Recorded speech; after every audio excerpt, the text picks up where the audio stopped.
Untamed is going to be untamed. It's going to be a little crazy. I want to talk to my people. I want to talk to my brothers and sisters. We can have grace and humility in how we interact with other people. Oh, hot dog, look at you. And nobody talked about what's really happening. And let's have conversations about what truth is.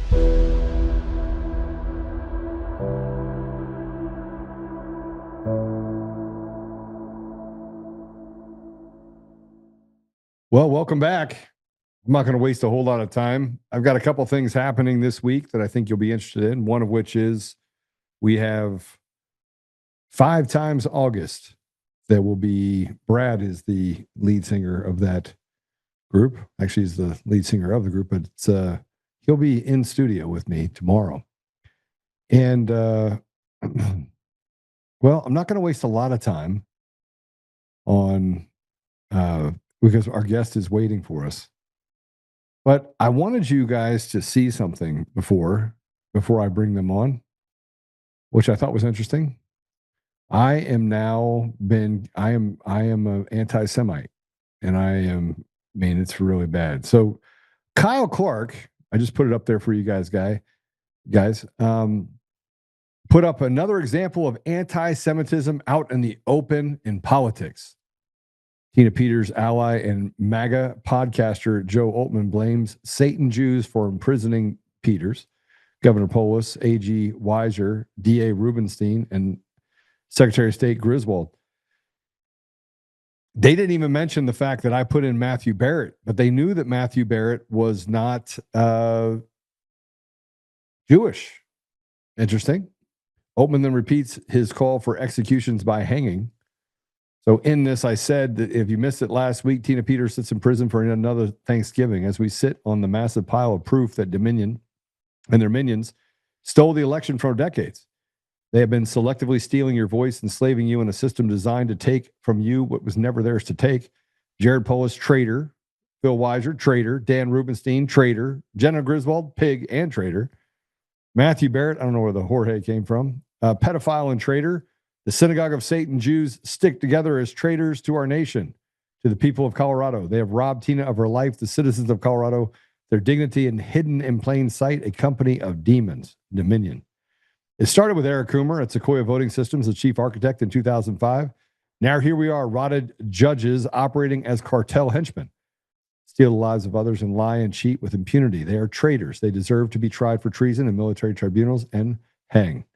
They are irredeemable and disgusting, and they had many, and they and many others must pay.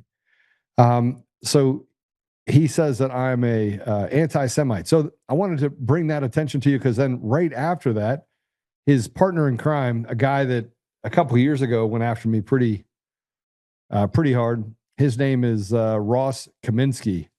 Ross blocked me. By the way, both of them blocked me. Both of them won't have a conversation with me. There's no conversation to be had because they know that I'm right. By the way, you do not cut the tongue out of the person that is lying. You cut the tongue out of the person that is telling the truth. And I have spent the last 5 years telling the truth. But Ross put up this. I've long known that at Joe Oltmann X was unhinged and narcissistic, but now I know he's a Nazi too. Joe, if you have proof you've long claimed to have, show it. So I said, I dislike godless atheists. That was what he called himself, by the way, when I had a coffee with him a couple of years ago. They lie so easily. I mean, there's no incentive for them not to be shitbags. No consequences in their mind. I had breakfast with this clown a few years ago where he apologized for being a piece of shit. In the middle of the conversation, he bragged about not believing in God. As I looked at him, it became hard to ignore the flat evil in his eyes. Guy's a demon. Then again, most like him are. So I figured I'd just, put that out there for old Ross. Ross works for iHeartMedia for KOA. So I plan on making him the butt of my jokes for at least the next couple of months. I'm not going to waste a lot of time. We have a guest that's here with us today. And Tommy is joining us. So Tommy, I'll bring you in first. Who are we talking to today? We're talking to Joe. I like his name already. Huh?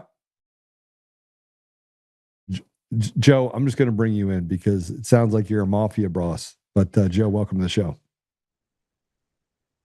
Listen, those allegations are grossly Unproven. We'll leave it at that. Unproven. But we don't know who runs the world yet, so that might still be true. I think You know, there was a rumor that was probably started by Tommy and I that Tommy and I founded Patriot Front. But oh yeah, that was the first time we ever spoke. Yeah, that remains a rumor. Unconfirmed. I forgot about that. That's still going. Yeah. You guys started Patriot Front, huh? Yeah, I think it was 2020. I'm a little nervous to be on this podcast with you right now. No, it's okay. I think we called it Patriot Front Pride or Gay Pride or something. And then somebody from there emailed me and said that the leader wanted to talk to me. And so I said, okay, when do you want to do it? And I kept pinging them in response, and they never responded to me. I don't think they were expecting yes. And I think since then that leader has gone on multiple podcasts. He still won't respond to me though. I don't know, but he reached out to me, and I said yes. And he's just, he's playing hard to get. He's been playing with my heart for 3 years, and I'm not dealing with it well. Well, I mean, if you guys started it, then you're just talking to yourselves. Well, I think what we had said was like, Patriot Front's going to email me, and it's going to say like, sent from my iPhone from Quantico. I think that was the joke. Like, hey man, you got to be careful. We're coming for you. Okay, bro. And they emailed me in like a couple hours after that show. Like it never, and I was like, all right, awesome, let's do it. And they just ghosted me. And they've been, they're total tease. Well, Joe, tell everybody about you. Well, I am the author of the Tactical Wisdom series, which is a book, a series of books on preparedness with a biblical slant to it.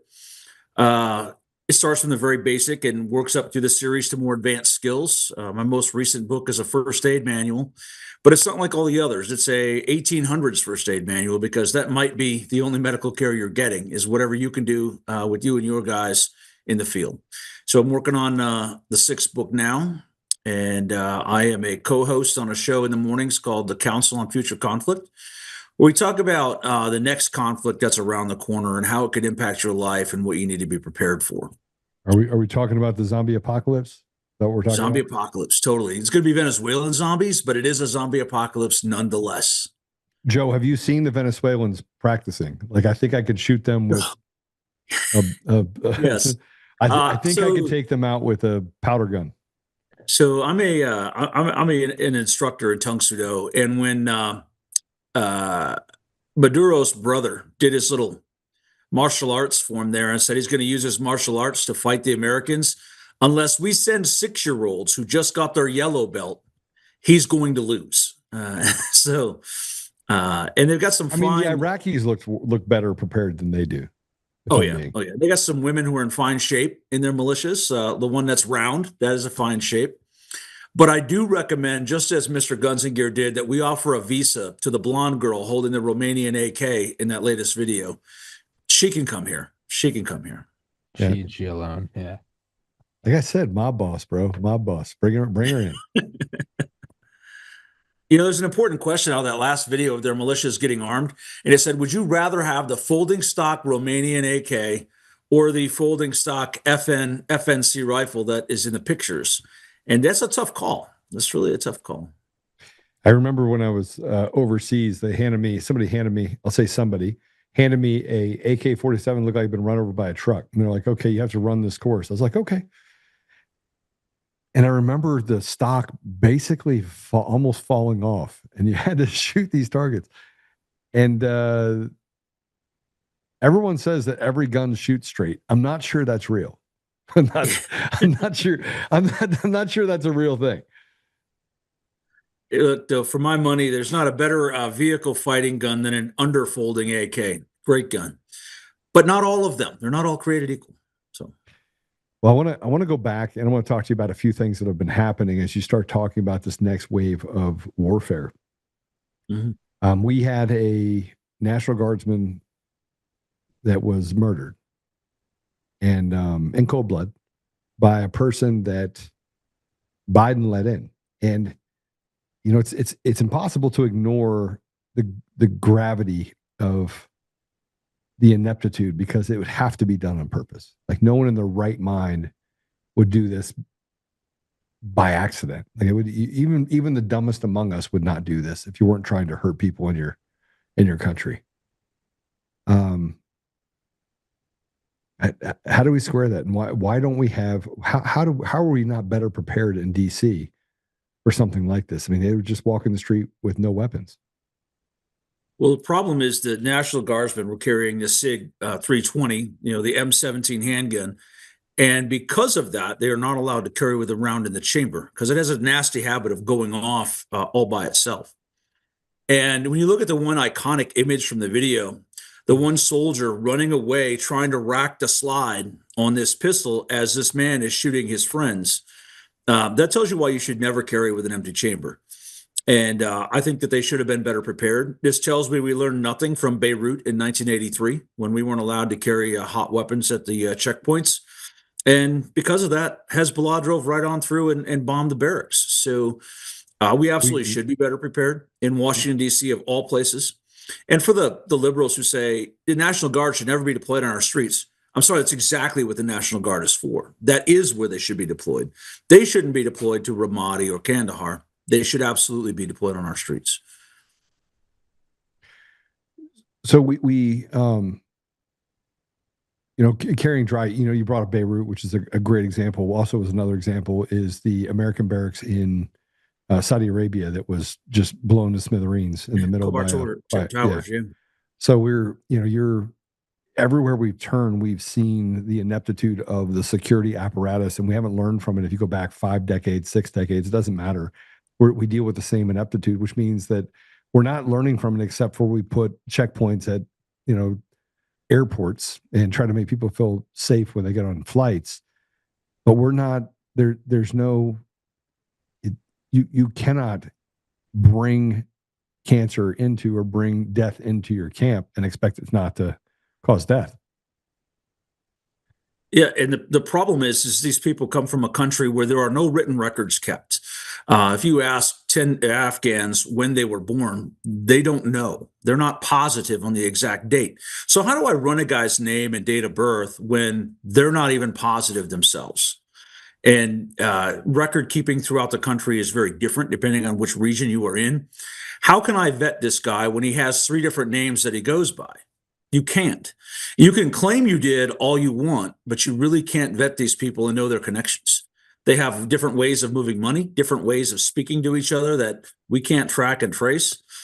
Vetting them is just virtually impossible. We know that there's a problem, Tommy. I mean, we know there's a problem. It's not like they don't know. It's not like they don't know that we have this threat in our country. Why are we not doing something about it? Why are we just sitting on our hands? In my opinion, pretty cynically, I think the last administration probably looked at it as, this is purely my opinion, as like a win-win-win-win no matter what. I mean, one, they want to be the whole open borders thing. Look, everybody come in, kumbaya, anything you need, we'll give you. The other is, right, if there's no voter ID, you just unlock the borders. You can put them in any state where you need votes conveniently. And then lastly, I think no matter what, it's probably viewed as a win by the most evil among us to let them in. Because what if they do something? What if they do a terrorist attack? I wouldn't exactly say, and this is obviously not indicative of everyone, but I think historically that the people in power in the United States like that. We like a reason to go back somewhere, to go kick in a door somewhere. It's what a war economy does. I think that I don't necessarily know if that is the reason. I think it's probably for the previous ones, the hey, look at us, open borders, we love you, come in, as well as voting. And I think as like an asterisk, they'd be like, yeah, and if they blow something up, oh no, we don't like war. And it's like that's bullshit. We'd like to use any reason, and legitimate or not. I don't think that's what it was planned to be, but I think that was probably viewed as like, yeah, if that happens, we'll go invade somewhere. It seems kind of like a win. I think that's my issue, is that we talk about the stolen elections. We talk about the fact that we have loose immigration that caused massive numbers of people to come in that were doing harm to the American people. We talk and talk and talk and talk and talk, and there's little to no action that is actually taken in order to purge these problems from our country. We didn't get rid of machines or mail-in ballots yet. We're heading into the 2026 election. I saw Fox News put out an article that says that this special election will be a test for whether or not the Republicans can hold power in 2026. It basically is signaling that they're going to let the same thing happen over and over again. And everyone sniffs around and stays away from the problem and just talks on the edges, but never, ever associates or gets to the place where they actually solve the problem. You know, another aspect to this is that a terrorist attack, just as Tommy said, if it happens, it happens. It enables more draconian measures. It enables more license plate readers, facial recognition scanners. It enables us to take away more and more rights and reduce freedom, making it a little bit harder for people to do things and live their life privately. It enables things like digital ID. It enables things like location tracking and different things like that. It's just ushers in all sorts of things. So I think they're probably like, shucks, another attack? Darn. It enables me to do a few more things. Yeah, we got to go invade this country, or it's, well, look what happens when you can carry a gun, and hiding it. Therefore, we need X-ray scanners on every street corner of every city. That way, you won't be able to sneak up and shoot somebody. That's exactly how we weren't tracking this guy's location. He said he had PTSD from being part of the CIA. Well, we're going to continue to let him in, regardless of vetting. I don't care how violent they are, but in order to also vet them, we need to track them at all times, in all places. And so the only way to do that is to also track you in all times, in all places. And I'm surprised it wasn't a 3D printed gun, honestly, if we're just going to go that far down. Right. I'm surprised it wasn't a 3D printed gun from Palmetto State Armory with Phoenix ammunition and it had a Bible quote on it. They haven't gone that far yet. But I mean, and again, whether or not it's planned or whether it's just seen as, and if it happens, we can restrict civil liberties further. I don't think it's that absurd to assume that that's in the calculus. These are these are evil people. Like, we know that. So here's another thing that you guys should know. The person that was arrested, what was his name again? He giving this guy even an ounce of air. Rhymes with Ramadan. I don't know, something like that. Or somebody said the guy with the Star Wars name. Yeah. Let me see here. The Afghani, right? Hold on, I'll find it here in a second. Lackenwall. Yeah. Here's the issue that we have. When he was arrested and they went to book him, guess what race they gave him? White. Yeah. No, I saw that. He's white. He's a white guy. And he's not white. Yeah, he's a white guy from Afghanistan that we hired to do. I guess it does two things. It skews the numbers, but also I sometimes have a little bit of sympathy for this because a lot of the law enforcement systems back in the day, I don't know about now, but they didn't have an option for Middle Eastern. But you would think now they would. So I think that's what they lean on for that. And a lot of people might say, but our guy won, so we don't have to worry about this anymore. Your guy won, but he's not in charge of the actual shadow government that makes these kind of decisions. Yeah. Remember, he famously told them to leave Syria, and we have yet to leave Syria. So yeah, that's like, it's like the people who was like, JFK should have just dissolved the CIA. He is the president. I heard somebody say that. It might have been on my show recently. They're like, the CIA can't have killed Kennedy. That's illegal. And I was like, I mean, come on. Like, you can't do that. Why would they do that? That's not fair. Yeah, it's not to be a doomer, but yeah, I don't think that much is a surprise to anyone. But I mean, hopefully, and unfortunately, Trump has been a lot of he's done a decent amount, but a lot of it does still seem like talk. But right, didn't he recently say, or at least after the shooting, that they're going to completely halt immigration from third world countries? And I think he said, if I could, I would denationalize them. I hope he does. I hope he grows a pair and remembers that they tried to blow his head off last summer. What else do you have to lose? I think he's forgotten that already, which is a little disappointing. But why? Why the lack of action? This whole weekend I've been sitting here going through it in my mind, trying to figure out, okay, so why would you, if you were a sane person, why would you not just make a quick decision, steer the ship to the right, steer the ship to the left, and make sure that you eliminated the risk altogether? Why not do that? if you were to flow chart it, you would say, well, he's not going for re-election. He's already been president once. They stole the election, then they raided his house, and then they tried to put him in jail, and then they tried to shoot him several times. He somehow won the election through the grace of God. He can't run again. He's in his 80s. He's already a multi-billionaire. What else does he have to lose? I mean, at a certain point, you'd have Why run for office to begin with then? Well, this is my Right? I point. mean, this is my nobody in the point. right mind would put up with this. I personally would rather jump off a bridge than be involved in politics, just so you know. Correct. So there's two conflicting forces pushing not jumping off a bridge. whatever rational explanation you use. There is no reason to get into it selfishly. So it seems like, okay, he actually wants to help the country. On the other hand, if you just look at what he is doing now or not doing, and you look at where he is in his 80s, billionaire, can't run again, what do you have to lose? And they tried to kill you in front of your family. They did do to Kirk what they wanted to do to you. You are either inept, you're either complicit, or there's a third option of you're still biding your time to do something. I don't know what, but I'm very hesitant to say 5D chess. But if it's not that, if it's not the third, which is you're biding your time to do something, it's one of the first two. You are either complicit or you are inept. That's my 2 cents. What, Dolio? I think he's always been too trusting of the people he appoints into his roles. He gets a lot of bad advice, and he can't control every single aspect. So somebody says, hey, I know a guy who's just perfect for this job. And then they turn out to do the exact opposite of what they said we're going to do. Kash Patel being an example. Yeah. Bondi. I mean, he puts a lot of faith and trust in the recommendations of his friends, and they might not always have the same interests at heart that he does. And I think that's the thing. I think it's still, he thinks the world should work the way that it used to work, and it just doesn't. Yeah. But even then, it's like, I don't think he's a stupid guy. At a certain point, but at a certain point, it's like, okay, let's say he's done this. If we can look at it and say he's been too trusting, I mean, come on, he's done one term, and he's almost a year into a second term. At what point are you stupid, complicit, or waiting?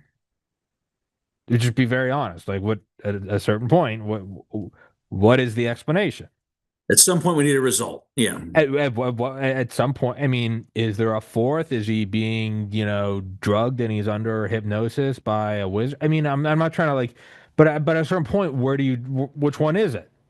Which one is it? If it was his aliens, first, man, always the alien. Yeah, if it was the first 6 months of its first term, you could say he's brand new. He's thinking about re-election. If it's going into the second one, you could be like, doesn't want to sound too crazy. If he did anything the last 4 years, you'd be like, all right, he realizes that they're going to steal the election, so he has to be as popular as possible. I mean, hurdle after hurdle after hurdle. It's like they stole the election. They released a bioweapon. They destroyed the country in 2020. They tried to blow your head off in front of your family. What now? What now? How do you not? And this is the part. I mean, Joe, look, tell me, we're already at war. I mean, we're already in the middle of a war. You'd be crazy not to be able to see it. So why have we not just taken and just ripped the Band-Aid off and said, okay, accuse me of whatever you want. Accuse me of tyranny. Accuse me of, of being a dictator. I don't actually care. I'm going to get to the bottom of it, and I'm going to just strip the roots of this rot out. I wish I had an answer for that, because I don't know why he hasn't done that. He knows that he's at war. He knows that the deep state is resisting him every step of the way. He gives orders. They say, yeah, but, and they don't do it. And I think the best success he's had so far is a better pick for Secretary of Defense or Secretary of War, whatever we call it this week. That was a good choice. But if you look, everyone's dragging their feet on him. And even he had to call all the generals in and say, hey, listen, when I give an order, I really do expect you to follow it. And now we're seeing an exodus of the generals on here. And now we're starting to see senators and representatives and other government officials openly calling for a soft coup. At some point, he does have to take the gloves off, but I can't explain why he has not to this point. He's either complicit, incompetent. Yeah, I don't believe he's complicit. Me neither. And I don't think he's incompetent. So I would say maybe there's a fourth. Are you weak? I don't think he's weak. So the last option, and it's also convenient because this is a way to kick the can down the road, is he's planning something. But how long can you be planning? So maybe let's just play full devil's advocate. I would say that the soft coup, the shooting the Nat Guard, the pearl clutching over killing the narco terrorists that are delivering fentanyl into your country and leaving hundreds of thousands of people with blue lips face down on their kitchen floor every year. If anything, you could argue that this is gonna raise the temperature of people being like, yeah, I don't care, Trump, do whatever you want. Be a king. Maybe.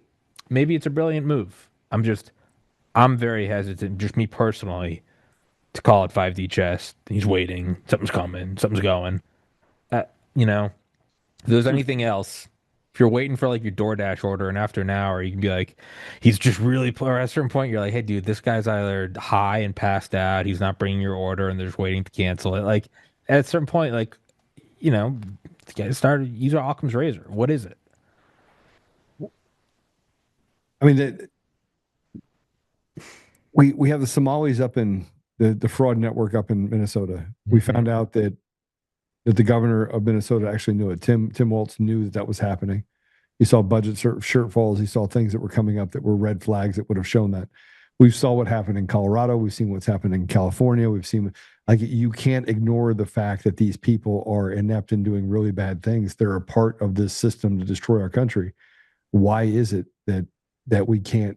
Why is it that we can't do something, Joe? I don't know. I wish I had an answer. And our side is going to be so busy tweeting about it that the moment's going to pass us by. And but look at how good we were by not doing anything. Gosh darn it, we're some good guys. We did a great thing by not reacting. Yeah, that doesn't mean anything anymore. Yeah, that's right. It's like the Stone Toss comic where it's like, yeah, but can you imagine if the roles were reversed and like you're on your knees, hands tied behind your back with a rifle at the back of your head? You're like, the Democrats are the real dictators. It's like, hey man, at a certain point, be what they think you are or don't be. They think you are racist white supremacist dictators. It doesn't matter if you are, if you are not. They think you're the same and they want to kill you.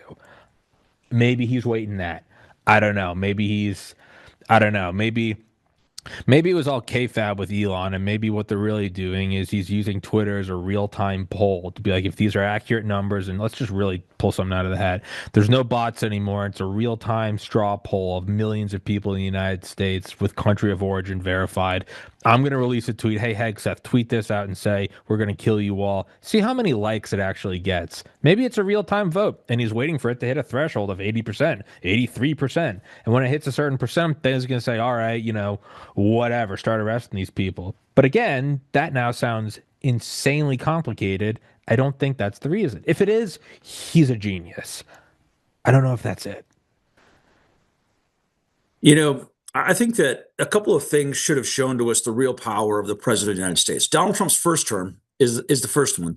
He gave repeated orders that weren't followed. There were different parts of the government that just said, no, we're not doing that. Department of Defense being one. Hey, it's time to withdraw from Syria. Nope, not doing that. CIA, we got to stop this operation. Nope, we're not doing that. But what should really prove to you that the president is not actually in charge of the U.S. government was Joe Biden's presidency. Joe Biden wasn't in charge of anything. Joe Biden couldn't pick out his own food, right?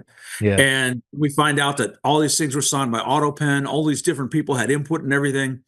And now we're back to Donald Trump being in charge and nothing getting accomplished.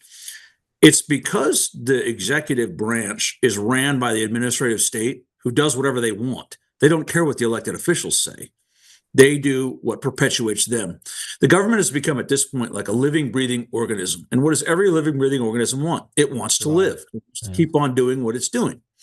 So it's going to continue that, and it's going to resist him at every turn until, as we've been pointing out, he breaks it to his will, which we were all kind of hoping he would do right at the outset, but he has not to date. Yeah, it's. I mean, he's got to look at it at a certain point and just look at the timelines, look at the possible options. At a certain point, you must realize it will break you, or you must break it. You must domesticate the beast. And listen, it's probably going to be very ugly, and not in the sense of I'm going to look like a dictator. No, in the sense of it's going to look brutal. You're going to have to use military force, and they're going to call you a fascist and a whatever. You're kind of at a point where it's like it's like the die have been cast, right? At a certain point, it's like, what are you going to do? What are you going to do? There is no solid answer out of this. You know what we should do as a group, the three of us? We should take a field trip to the Deep State Museum. Remember when they were going to close on day one, the FBI, and turn it into a museum to the Deep State? Yeah. Let's go there. I'm sure that's probably going to be fun. Yeah. Oh, that didn't happen? No, it didn't happen. In fact, it's been expanded. Oh. What? Yeah. So back to complicit, this incompetent, or he's waiting. Come on, man. This is not 12,000 degree chess. Yeah. This is not 12,000 degree. I mean, I don't care about the Q bullshit. I don't care about any of that stuff. So listen to me. I'm a real man. Somebody walks through my gate and tries to act like they're going to do harm. I'm going to put them down like a dog, right? If you come for my neighbor, I'm going to put you down like a dog. If you come for the people in my community, I'm going to put you down like a dog. Why is it that we won't put these guys down like dogs? That's what they are. These are really bad people. And yes, to your point, Joe, carrying around the P320, which by the way, it's a fallacy. Yeah, if it can wear down, you put 10,000 rounds through a gun. I have 3 stores, 5 ranges. The P320 is not the problem. Maintaining the gun is definitely a problem, right? So we found, and this is my problem with the military, is that they just won't do the hard work, right? They won't do the hard work. The guy in Wyoming, that the P320, they said shot him in the chest by accident when he laid it down. Turns out they had a fight and he shot him in the chest, right? Had nothing to do with the fact that the gun was broken. But splitting hairs, though. What is they quietly released that correction, right? Yeah, quietly. Oh, by the way, we charged that guy. Oh, wait, for what? Oh, well, he just shot him. Yeah. but forget the P320. Put him down like a dog. So what is it? Why is he not? It's something you can't really like move past from. You can listen. Our conscience is the thing that actually holds us hostage. Our conscience. So then it's weakness. No, it's guilt. So there's a guilt complex over good people. Hesitance. Good people then we'll call it hesitance. Why is he not? Hesitance means you'll eventually get to it. Then why is he not going to get to it?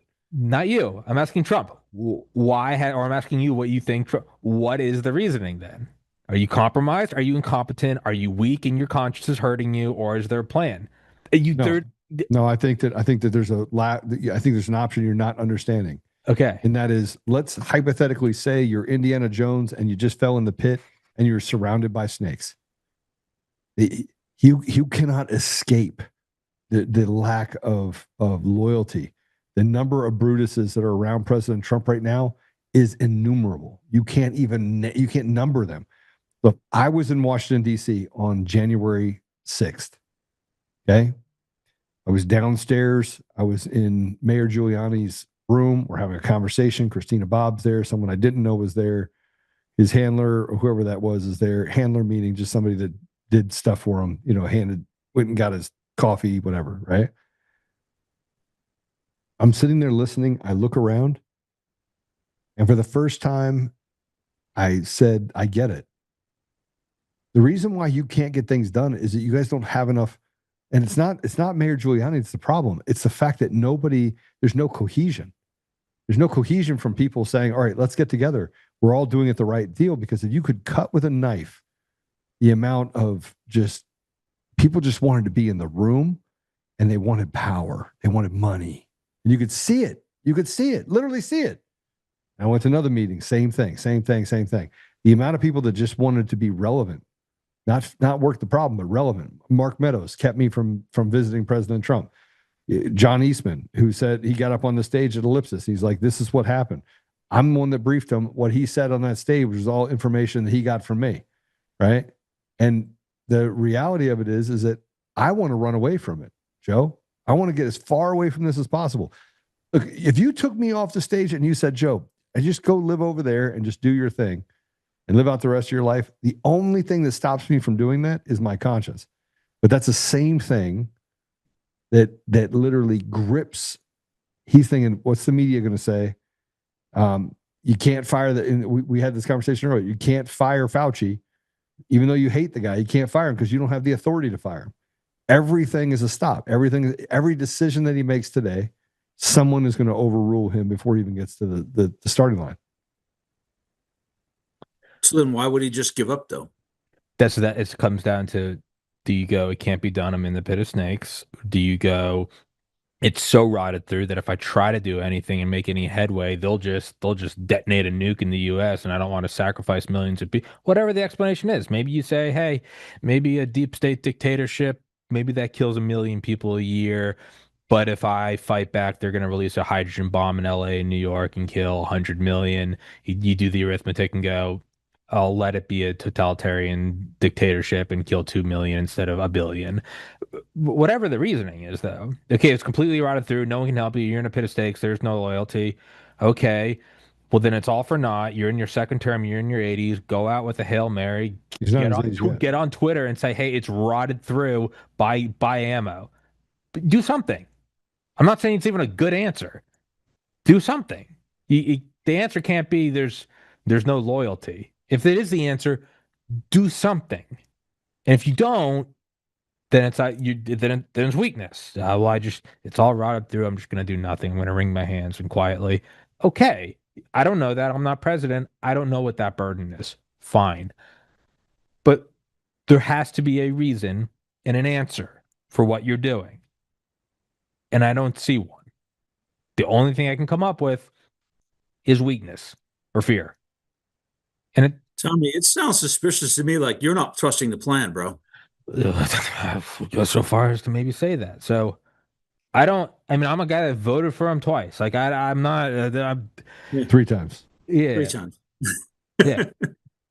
Yeah. What do you? I But voted for him 3 times. so then, what is let's take worst case scenario ever. It's all rotted through. You have evidence that there's a nuclear bomb in 50 states that's going to go off if you do anything.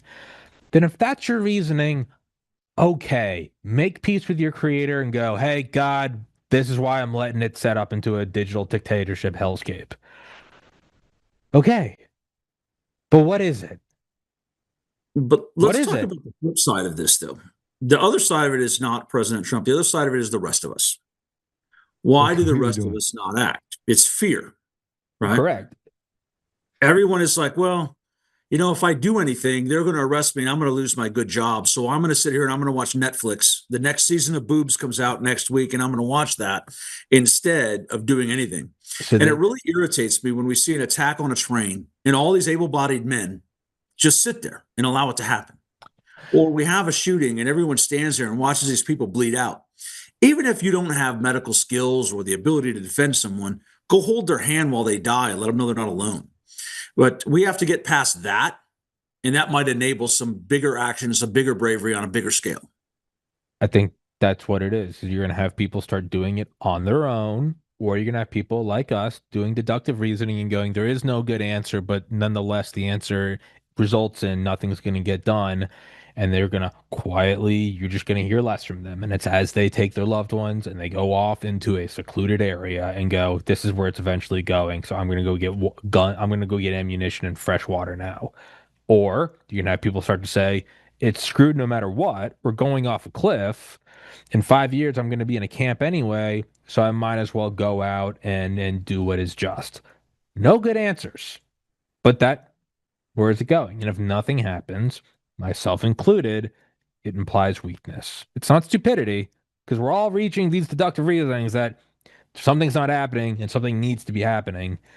If we don't do anything, then it's weakness on his part and it's weakness on our part. Now, this is very legally getting close to me calling for violence, which I must legally say I am not. But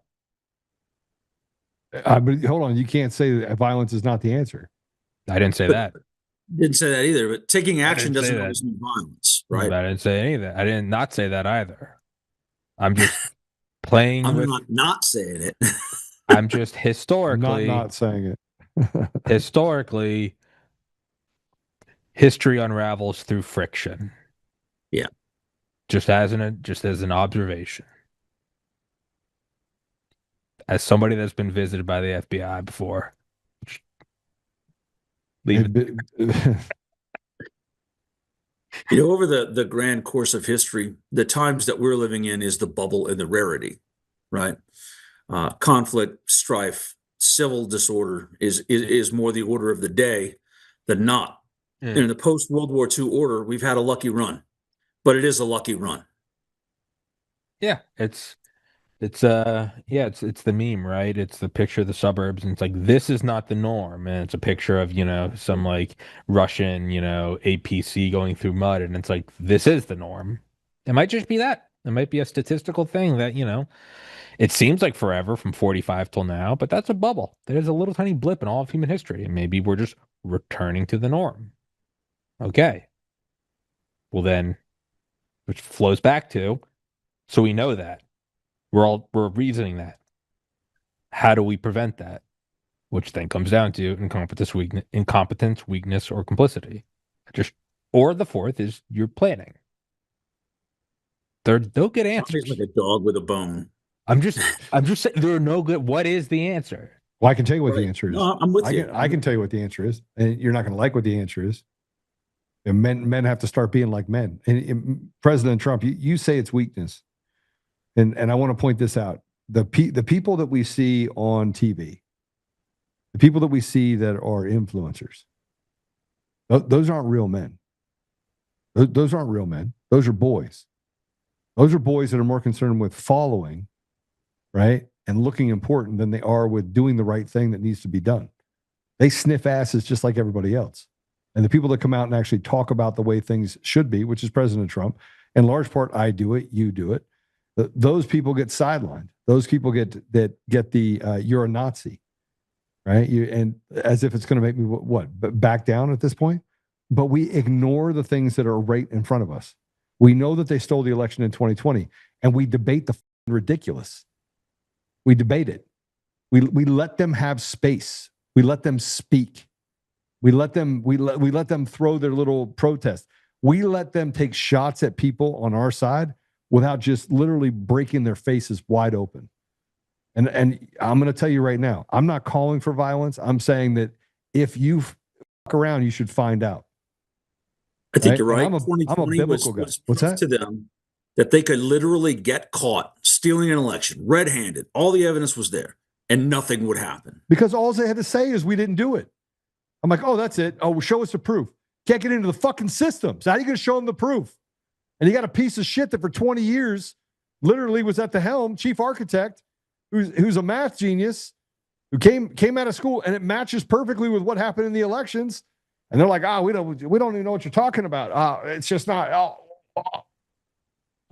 There is no other answer than Trump needs to use the heavy hand of armed forces to clean the nation. It's armed forces. Just sign the Insurrection Act. I said F word like 6 times, and I'm so sorry. Okay. And what does that imply? What is that? Signing a bill doesn't magically do it. It's the elf word. Okay, but you do have to use armed forces, because signing an insurrection really doesn't mean anything. It has to be backed up by men with guns and weapons. It's just what it is. Yeah, but the Insurrection Act does make it legal. Makes it absolutely legal. What I'm saying is signing it doesn't make it do anything. I'm talking about the real physical reality. No, it's guys with guns. It's the same way that a sign that says gun-free zone means nothing. You have weak pukes. You have weak pukes that are in our government. Weak pukes. Right? They're all weak people. These are super weak people that use the strength that we have in certain areas against us. Right? And you see, you have weak people controlling strong people against strong people. And President Trump sits there and he's trying, bro. I mean, this is the part that I get just irritated about, is that he literally keeps saying over and over again, fight. I want to see you guys fight. President Trump's asking for somebody to step up, so that when he steps out as the greater magistrate, when he steps up and says, hey, I'm going to do this, that he has backing from the people. We're sitting around yanking our puds, talking about what's for dinner. Who's going to win the Super Bowl? Yeah, sports ball. The guys who go, hey, did you watch the game this weekend? No, man, I've got much bigger things going on in my country and my life and my concerns than sports ball.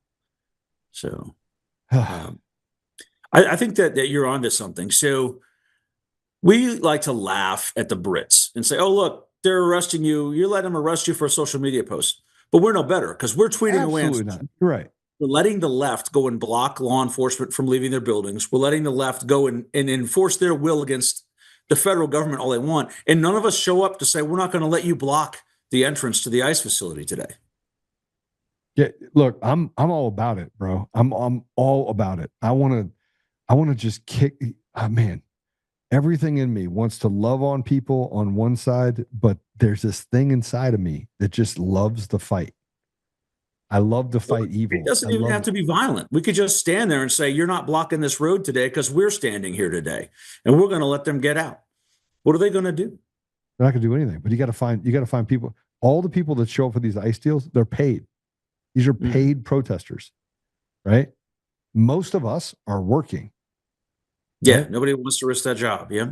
It's not about risking your job. It's the fact that you got to, I mean, how do we do it every day? How do we get enough people? This is why I say that men are the problem. We're the problem. We could solve this problem real quick. Just get a bunch of us people that frankly grew up just never seeing a fight we didn't like. Just get a bunch of guys like that out there and just bust their heads. But we're too concerned with, we can't even get along about the simplest things. Most Democrats and Republicans believe the same thing. Life, liberty, pursuit of happiness. This guy, Colonel, whatever his name is, put a post out saying, what is most concerning to you? And I was like, none of that shit is most concerning to us. You know what's most concerning with us? Is that all you guys do is rhetoric. You don't solve one problem. The country is literally heading towards a nosedive. And you guys want to sit here and talk to me about the fact of, is abortion the biggest issue? Maybe. But if I can't get free and fair elections, what even a choice? Let's just have elections that are transparent. Let's try that just once. Maybe to deploy the military, use the National Guard to do snap elections, and it comes down to eventually you have to do that. Eventually, you have to meet force with force. Man, Arrest the judge. Arrest it. I know at this one. You arrest the judges that say you can't do this. Just get all the judges out. Just get them all out. If they start surrounding ICE, send in the military and use bullets. At what point do you? Because if you don't, they will.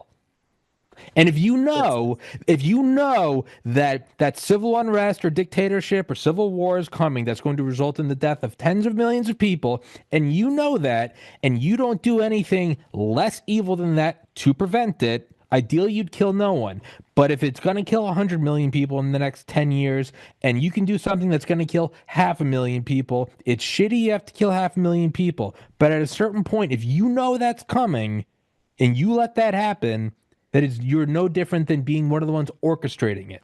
It's an unpopular thing. You're going to have to use the military. You're going to have to do same-day elections with the National Guard and broadcast it on a fucking big screen and say, this is what we're doing, and you can't have multiple ballots, and you can't do it from your phone, and you have to show your ID, and you're going to have to show your Social Security, and it's just what it is.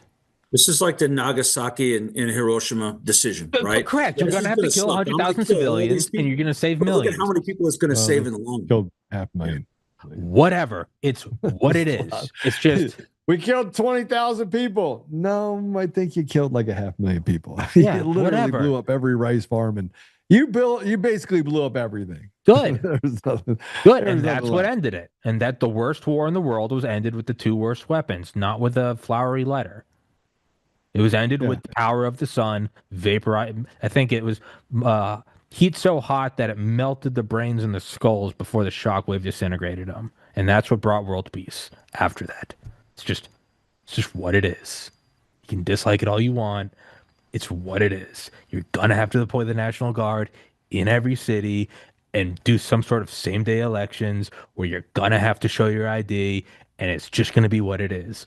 Or you cannot do it because you don't want to be called a fascist dictator, and then we can all get shot when we're either put in camps or killed resisting going in camps. Just, I'm going to be honest. I don't think they're going to wait till 28 to resolve this issue. No, the rhetoric that has ramped up in the last 7 days. So do it. Yeah. This is my issue, right? What you just said is my issue. They're not going to wait till 2028. They're already planning what they're going to plan, right? There's more dirty bomb material, by the way, in the world that's disappeared. You could build multiple weapons over and over and over again with what they have, right?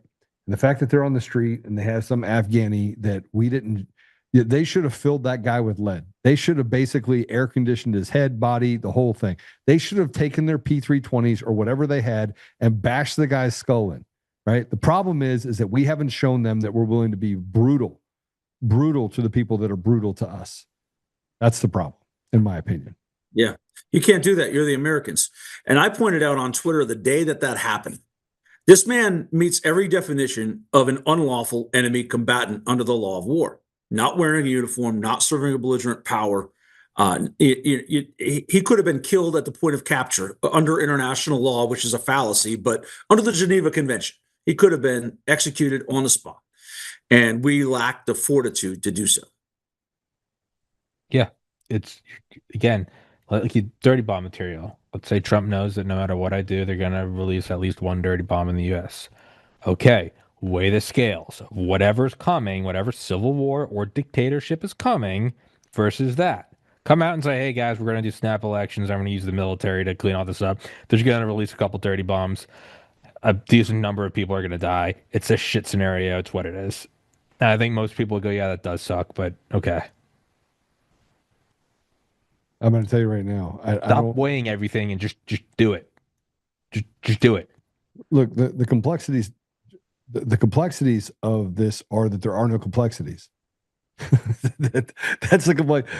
Sometimes the simplest answer, it's like all the engineers in the world get together. A truck goes underneath a bridge, gets stuck, right? It's just, you can't get it out. They pull it one side, pull it down the other. Can't get it out, can't get it out. A kid comes by in the car, rolls the window down, 3-year-old kid.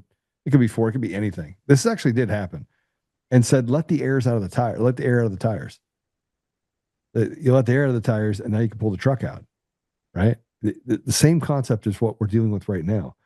We are in what analysis paralysis. Same thing that happens in businesses that ran Kmart into the ground. Same thing that happened to the businesses, countries.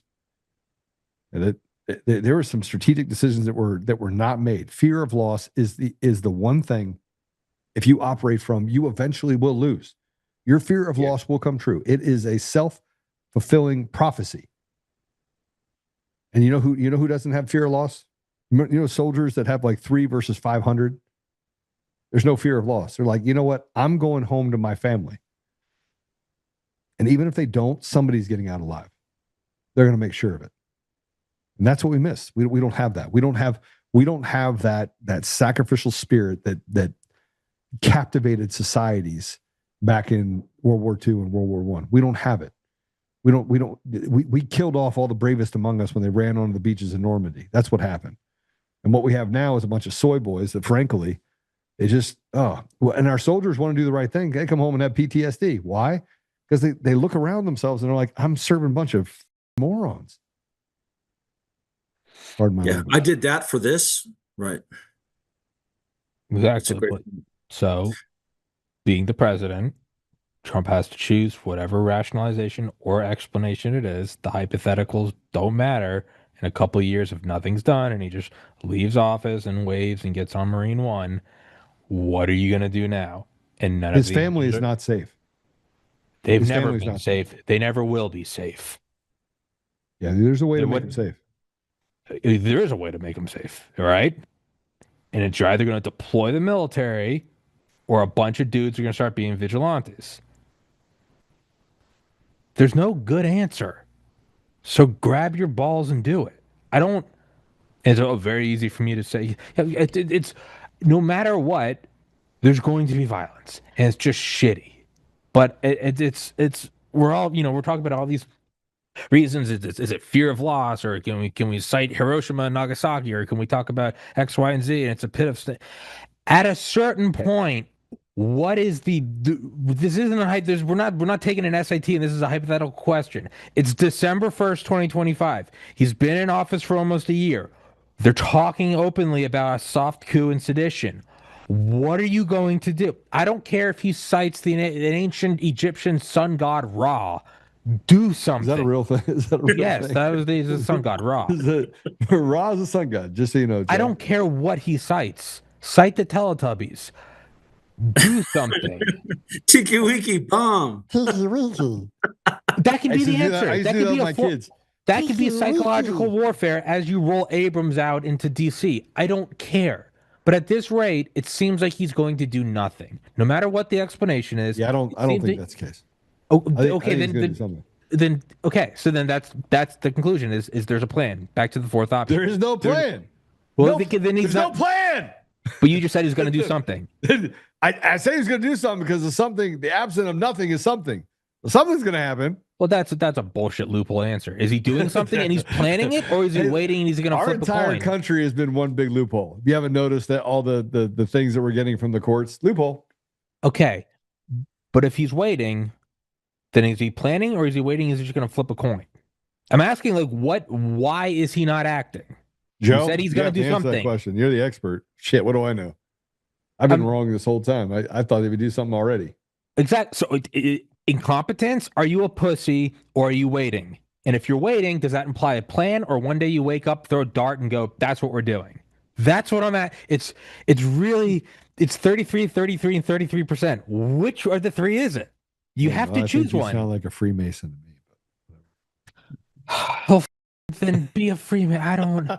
I said you sound like a Freemason. I know that. I know that. Then I'll be a Freemason. But what is the? Because realistically, everything we're arguing now, is something going to happen, or is in 3 years from now we're going to be going? He's got a month left in his presidency. I wonder what is it? Is it complicity, or is he waiting? What are we doing? What is the answer? If he doesn't do something, he's not going to matter because he's going to get impeached after the 2026 election. Okay, then why didn't he do something? Back to square one. Fear of loss. Okay. Or the fact that there's too many people that are inside of positions of power that, frankly, are holding down those levers. So then he's made the calculation that it's less evil to just let it happen. There has to be a reasoning for it. I think he's waiting for us to do something. I mean, we did something in 2021. We did something spectacular. 2 million people showed up. People overran the entire. So the commander in chief of the world's largest military is waiting for us to do something. I don't think in his second term, where they already tried to blow his head off, and he's now waiting for us. What? How does that? I didn't say I was right. I just said that's. No. I'm just saying that. But like, no one wants to result in an answer. Why is nothing happening? They told him something. Yours says they told him something. Maybe. They told him something, which comes back to the answer. Okay, so he has concluded that it is less evil and less damaging to do nothing than it is to do something, which the answer then is cowardice. Maybe they're just getting pieces in place. I don't think that, but I'm just throwing that out there. Yeah, I don't. Joe, what do you think, bro? Come on now, hit me hard. It's weakness. I think it's a matter of fear and wanting to survive. He knows that they've tried to kill him, and somebody may have showed him something or made a deal with him or pointed something out, and he's like, look, I'm gonna do some of what I said I was gonna do, but I'm gonna go along to get along, and I'm not rocking the boat any further because they've almost killed me twice. So then it's weakness. But you're not going to make his life alive anyway. So, or you could argue it's complicity. 6 of one, half dozen of the other.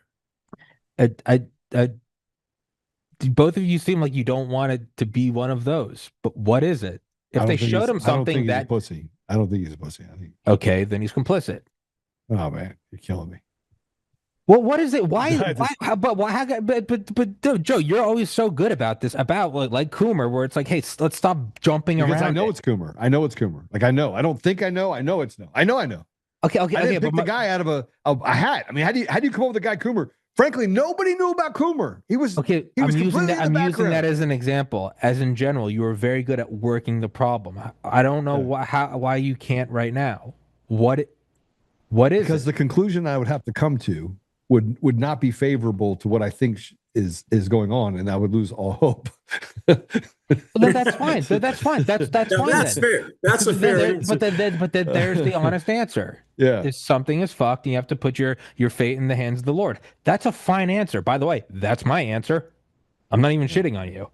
But be honest about that. I think when you see the behavior change in all these people when they take office, beginning with Mike Johnson, right? He was going to do all kinds of things. He had a classified briefing with the FBI. They've showed him some videos of him doing some things he didn't want to get out. So all of a sudden, Mike Johnson is now automatically a different person. So he's complicit or weak. Dan Bongino. Who's to say this didn't happen with Donald Trump? I'm not saying it's something like that. I'm saying it's they said, look, man, we tried to kill you a couple times. We let you live. We can either stop doing that or we can go down this path, whichever one you choose. So it's complicity or weakness. No. What? No, I don't think he's weak. All right. So he's complicit. You son of a bitch. And if he's not Look. complicit, then there's a plan. But we've agreed that there's no plan. There's no plan. This is one of the things about There's no Tommy. plan. He will not let you not answer this. The thing is there's an answer. It's when you're taking a OChem test and there's 4 questions and you're sitting there and 30 minutes have gone by and the professor's going, wrap it up. You eventually have to go, C. It's what the answer is. My answer is, I don't think there's a good answer. I think he's complicit or weak. I don't know which one.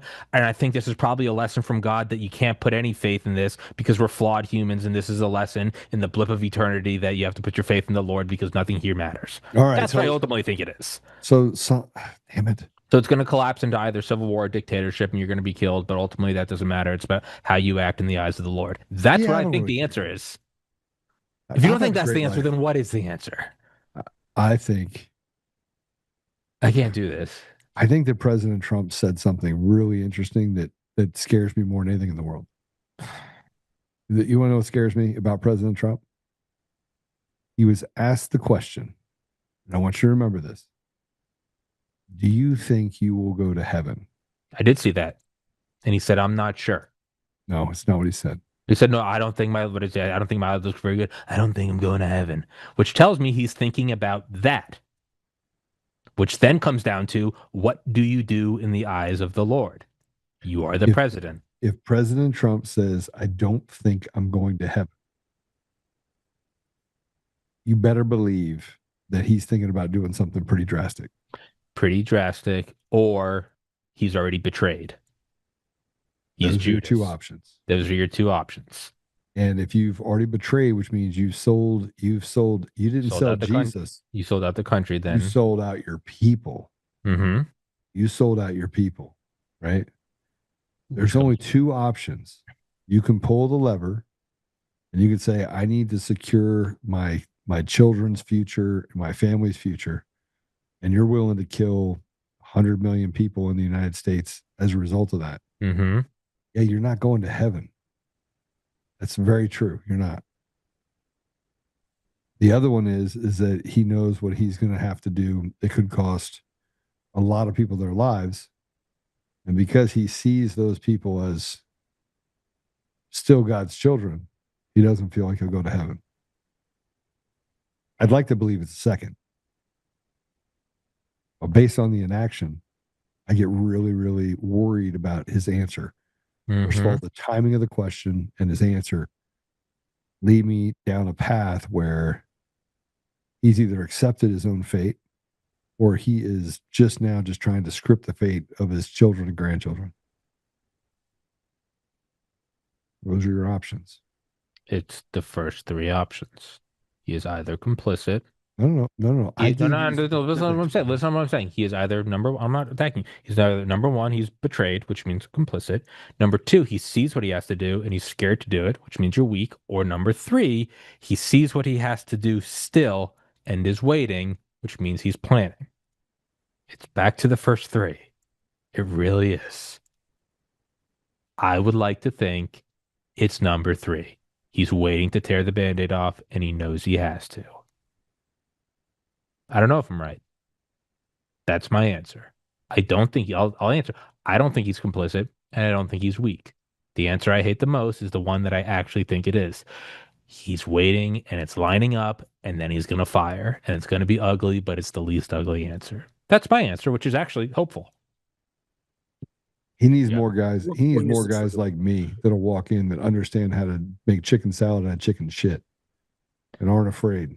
That's what it needs. More guys like you too, Joe. Because I can already tell you'll be like, yeah, what? Come on, let's send me in. Put me in, coach. What do I got to do? Yeah, I'm good. Here I am. Send me. I heard a guy said once. Well, there you go. There it is. And he knows that. So he has to do something. And the clock is ticking. But the clock's already ticked. It's already played its game. It's already. Can I share a biblical story that points out where we are? Yeah. Gideon. So Gideon, 300. his country's been taken over by an oppressive force. They're ruling everything and telling everyone what to do, and they're taking all their crops. Gideon's hiding out. And an angel appears and says, go in the strength you have, mighty warrior, and save the people of Israel.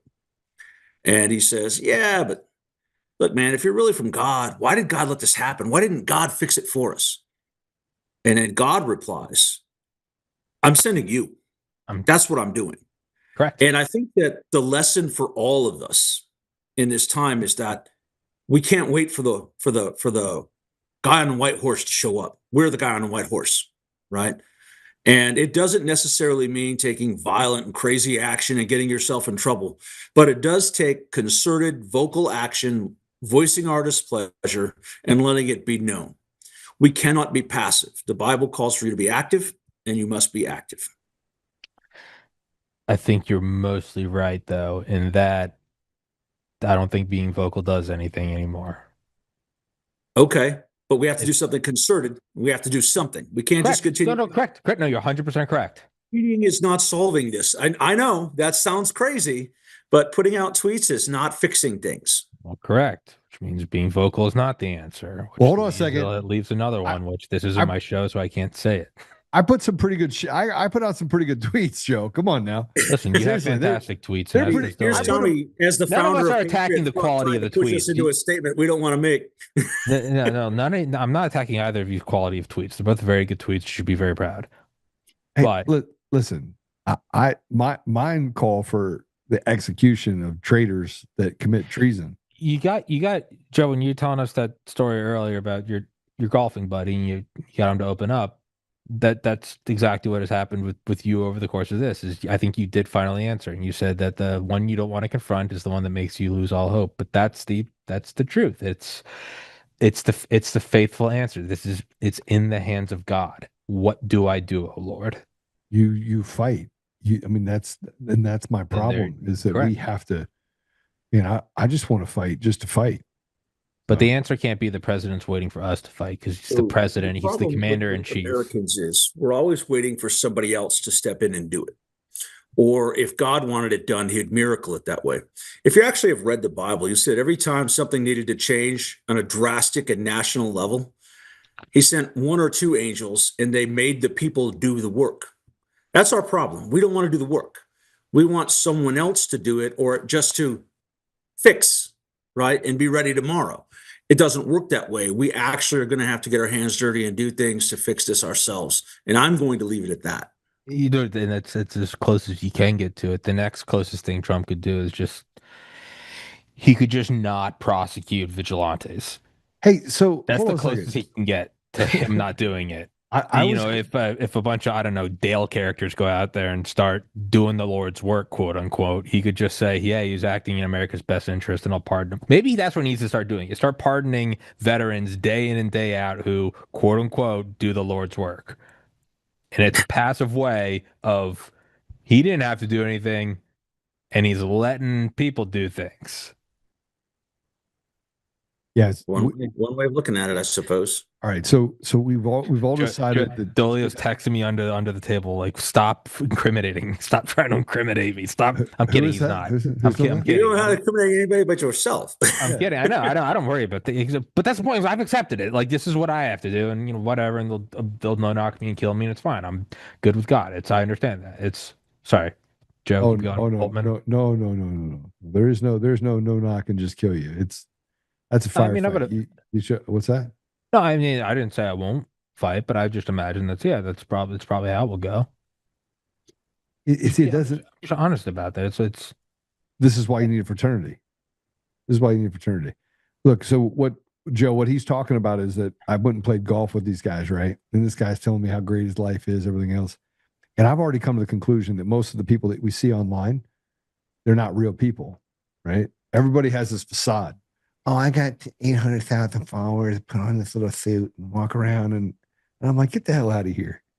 You go back and you live in your parents' basement, or you have a 1-bedroom apartment. You've never really experienced life or anything else, right? So I'm playing golf with this guy, right? He tells me how great his life is. And I'm like, I'm just gonna tear this guy apart. I'm gonna get right to the bottom of him. I'm gonna figure out what this guy's made out of. You know, when you just find like, all right, I'm going to test it. I'm going to test my theory. I think I'm right. Where everyone just kind of wants to show up. Like, I will do whatever I want, right? And I talk about whatever I want. And I say what is on my mind. I just don't care. Like, I'm gonna speak the truth. I try not to cuss because I want to honor God, but I've totally screwed that up today, so I apologize. So I just started tearing them apart. I'm like, all right, how long have you been married? It said 6 years. And I was like, all right, what's the biggest problem you and your wife face? And he went to say something. I said, don't bullshit me. Like, this isn't a job interview. I'm not going to hire you. Start talking. I go, because if life was great, it's 8:40 in the morning, you'd be at church with your family right now. That's where you'd be. You wouldn't be here. Right? Right. So I just kind of pushed him. By the third hole, we were friends. By the sixth hole, he was crying. Yeah. and he's like, yeah, my life is just not that great. I was like, all right, well, now stop being a little pussy. Now let's talk about how we fix it. Right? I was like, first of all, you don't walk around. Nobody cares that you're making a bunch of money. Nobody cares. Nobody gets any of that stuff. Nobody cares. You know what they care about is that, are you a legitimate person? Are you ethical? Are you willing to stand up? Do you have courage? Are you going to protect your children? I asked you a question about politics. Social media has made us this way, right? Yeah. We all want to put our best foot forward and live a fake life on there. So we teach a lot of classes, and we have guys argue with us online about the training points we do.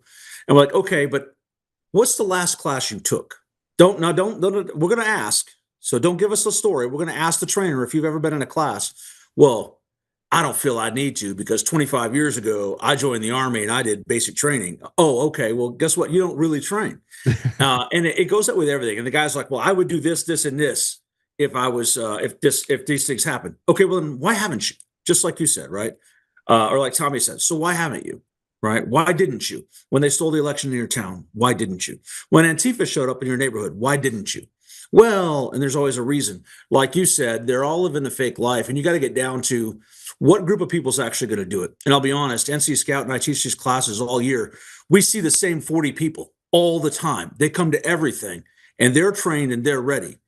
But the thousands and thousands of others refuse to do so because somebody else is going to fix it.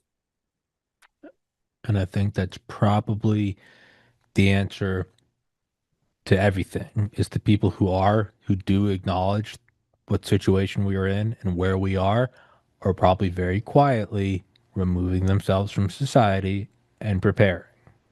That's probably the answer. You don't have to remove. You don't hold on a second. You don't have to remove yourself from anything. Nobody can chase you off.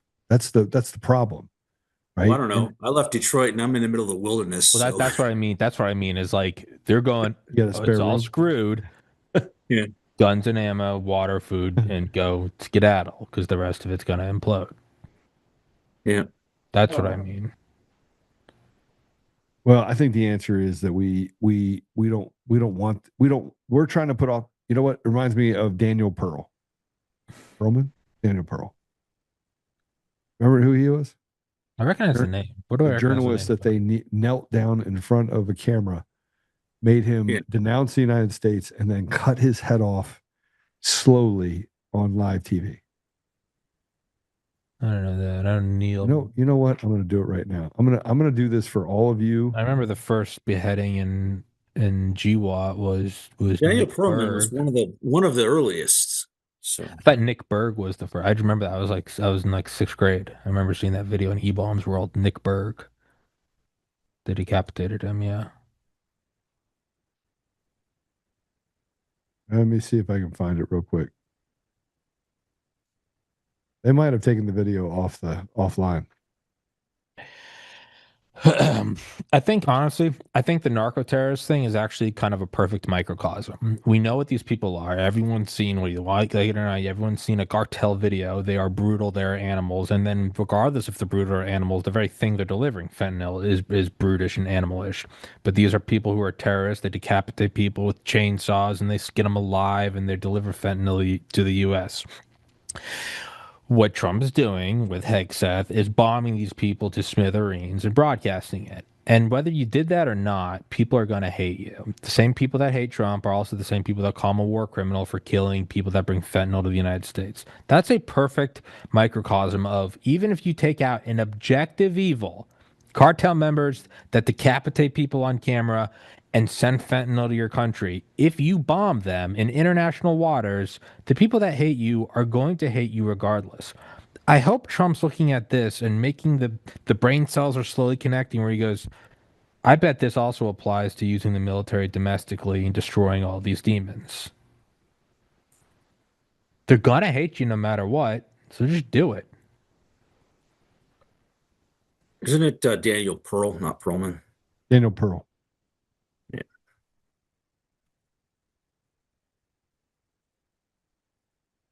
Yeah, I'm gonna. I'm going to prove a point right now. Neither one of you are going to like it, and the audience is not going to like it either. You guys are going to get super mad at me. But let me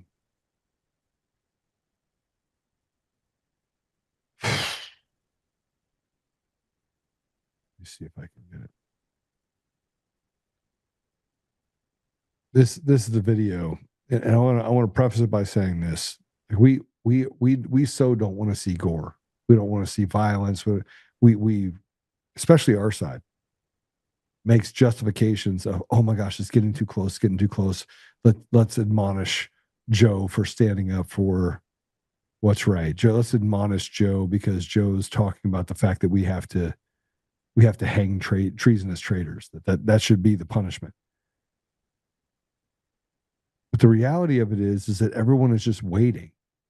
They're just waiting. They're waiting for at some point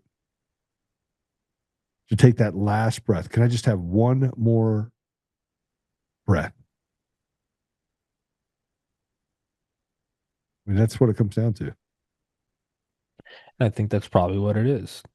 I think he's probably weighing all the options and he realizes the one he has to do. That's still bad, but it's ultimately the least worst answer. He's just waiting to, all right, you're standing on the diving board and you're little and you're like, and you finally jump. They think that's what it is.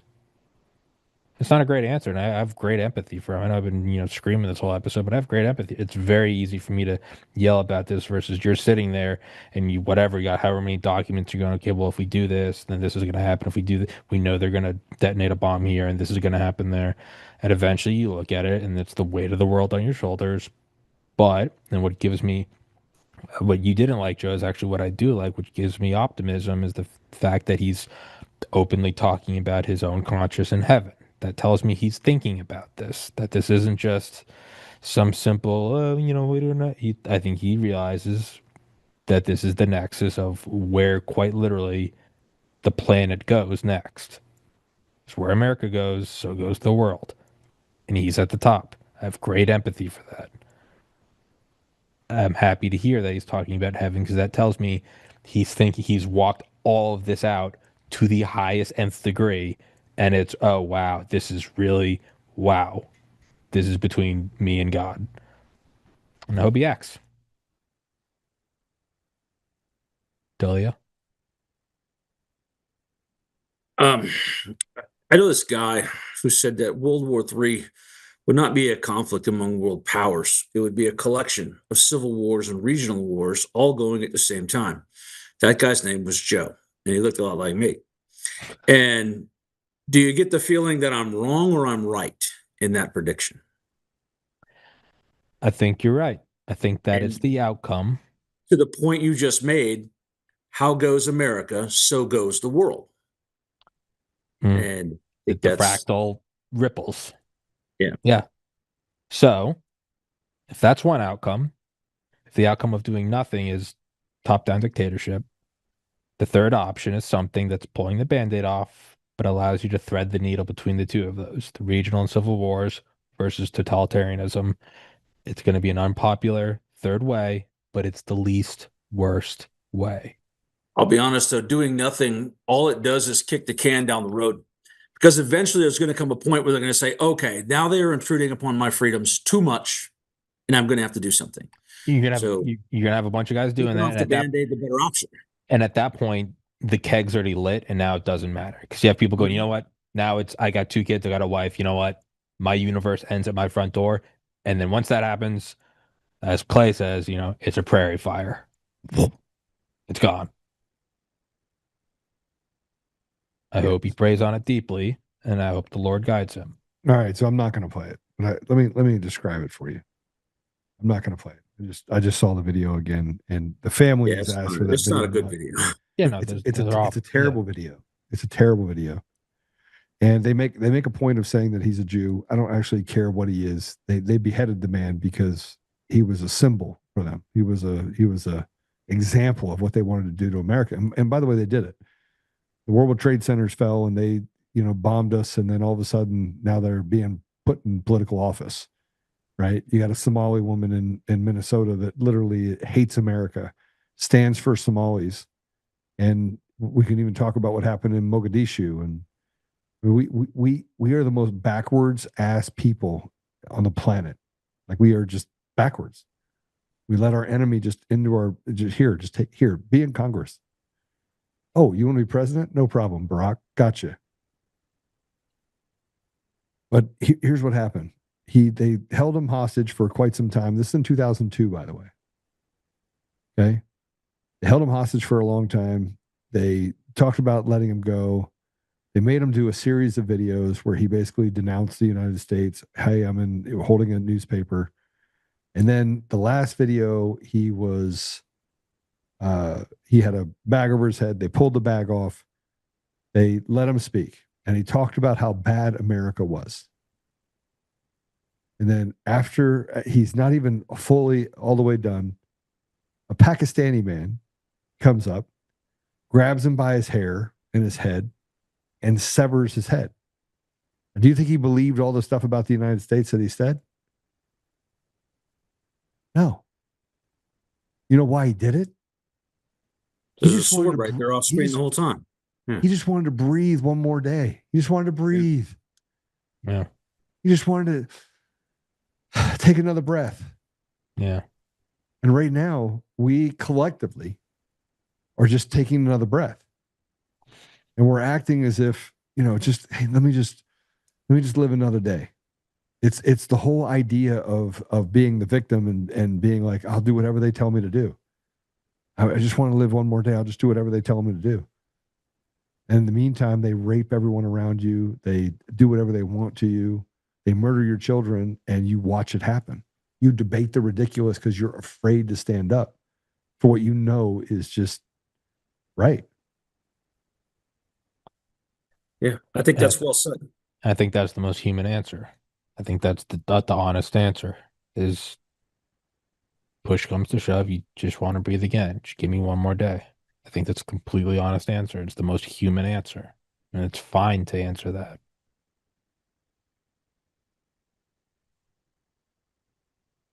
Yeah. And Chris says Tucker is right about white self-hatred. I don't have any white self-hatred. I didn't do anything wrong. Did you, Joe? You do anything wrong? Hey, what? I don't think we've said anything poor about white people this show. No. I'm just saying that Chris is saying that Chris in the comments, Tucker is right about white self-hatred. It's actually not even white people that are saying it. It's. I said this on our show the other morning that white self-hatred is one of the worst things in America, right? We blame ourselves for everything. And in all reality, we contribute an awful lot to the world. And I don't think any race should be self-hating. That's how you die.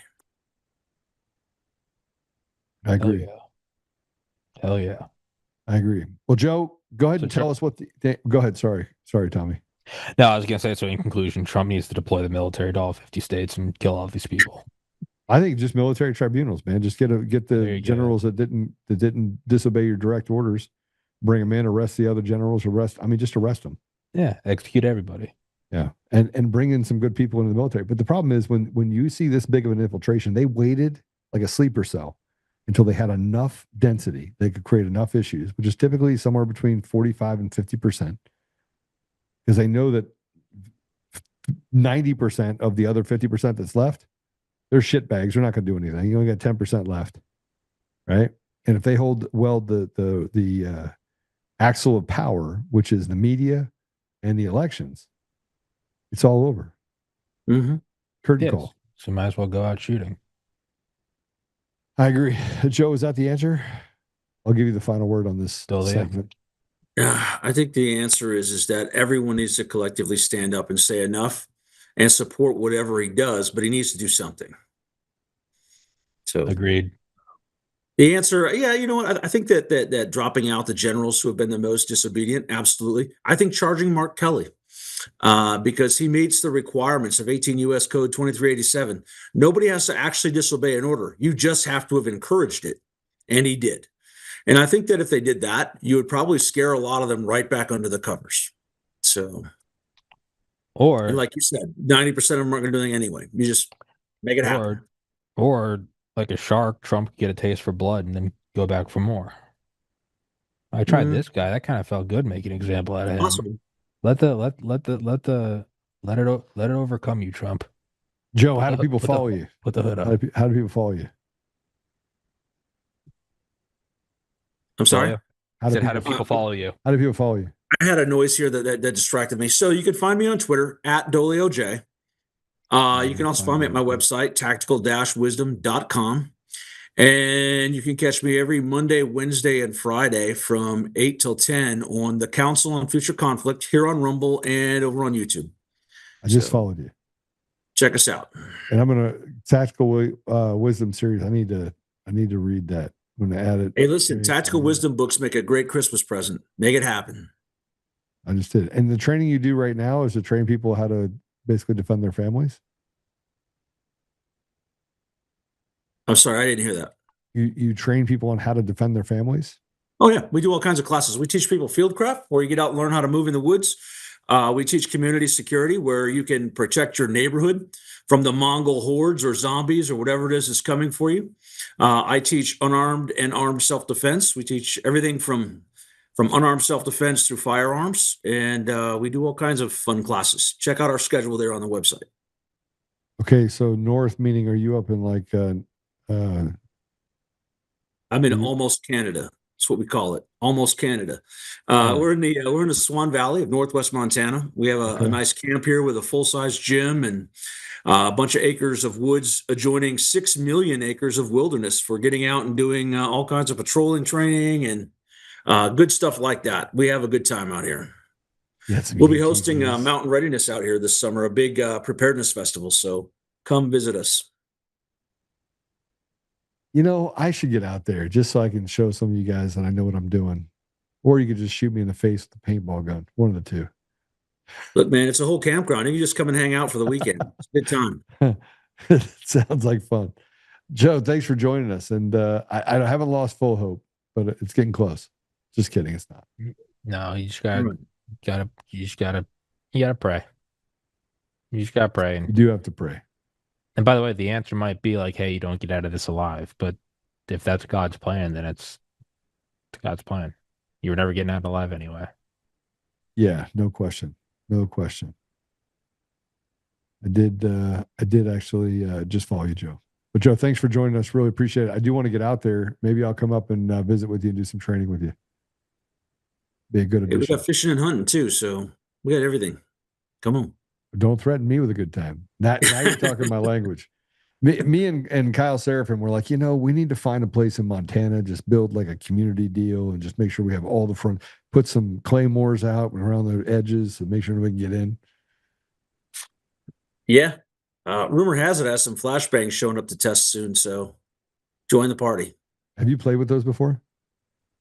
What's that? Have you played with flashbangs before? Yeah. A time. There's so the most fun you could ever have is flashbanging your friends. God. Joe knows what I'm talking about too. Yes. Holy shit. Oh shit. That sounds awful. No, it's fun. You don't want to be on the receiving end, but it's fun on the giving end. I had a friend literally that wouldn't talk to me for like, I don't know, a year. He was pissed. I flashbanged him. It was fun. It was fun. It was funny. He cracked jokes and I was like, I'm going to one up you. And he's like, no, you won't. And I flashbanged him. And he's like, okay, you did. And he stopped talking to me.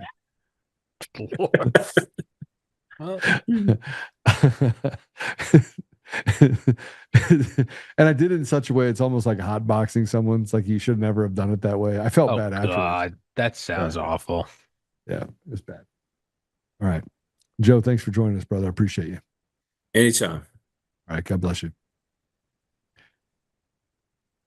Tommy, we have he's a great dude.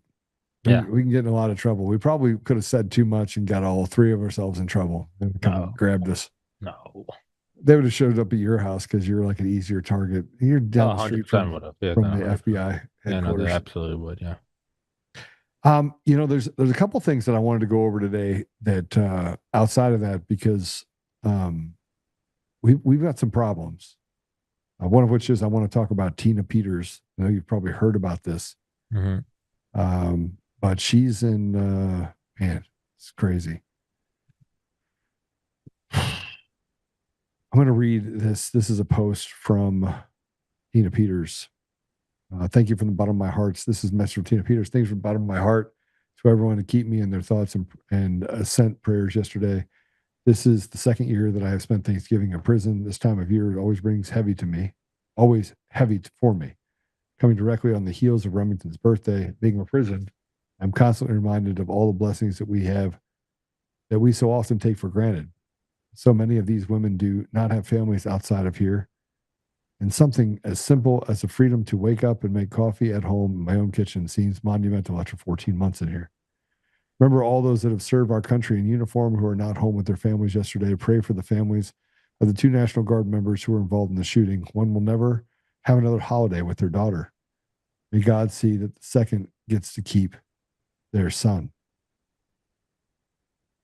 Even when life challenges us and tragedy strikes, we must always remain grateful for the countless blessings we have each day. I'm grateful for those that have continued to fight for our country, the American people, and for me as I continue to fight for all of you.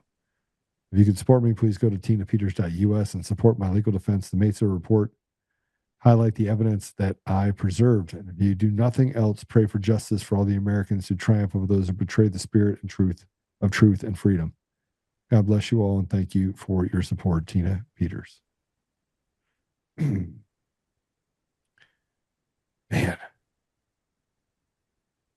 it angers me.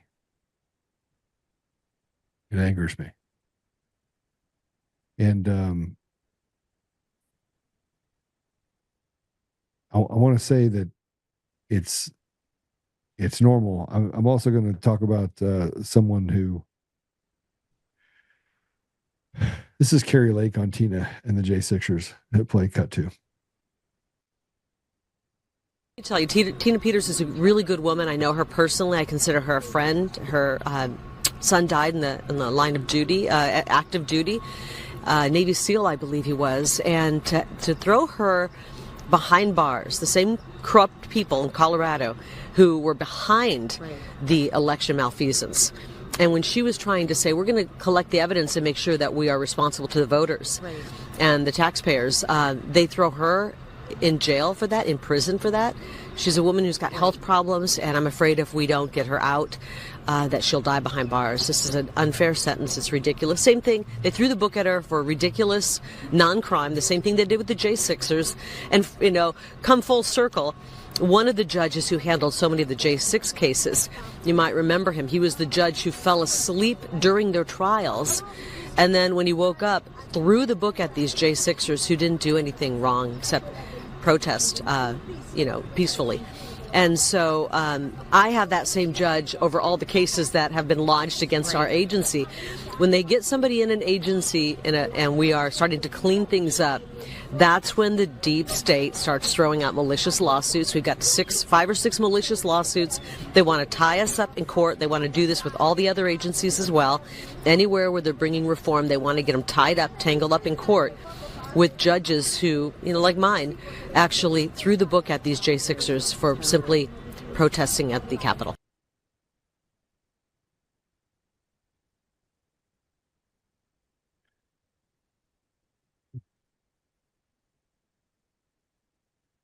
When I talk about people who are influencers that are really good when they stand in front of a microphone, don't really want to solve the problems, I liken the fact that they don't know much about the people that they're talking about.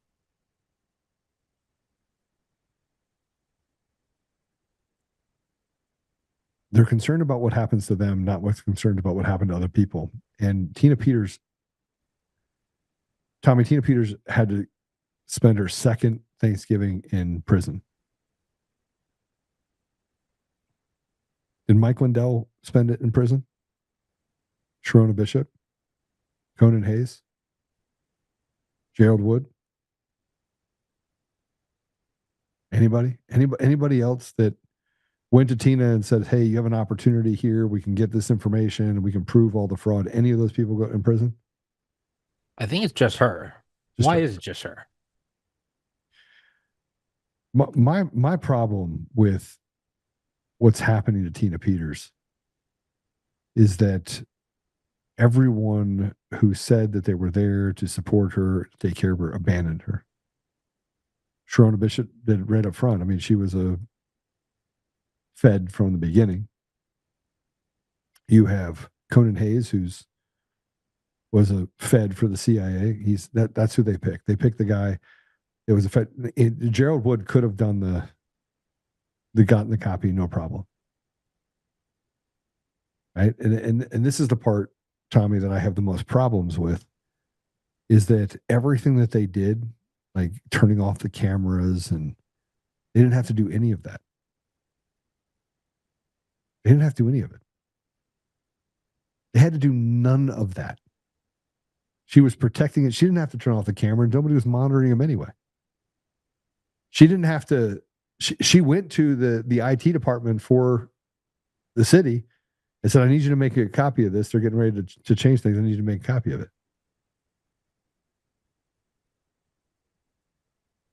None of those people are in jail. Tina's in jail. And a simpleton with a small program could have made that image.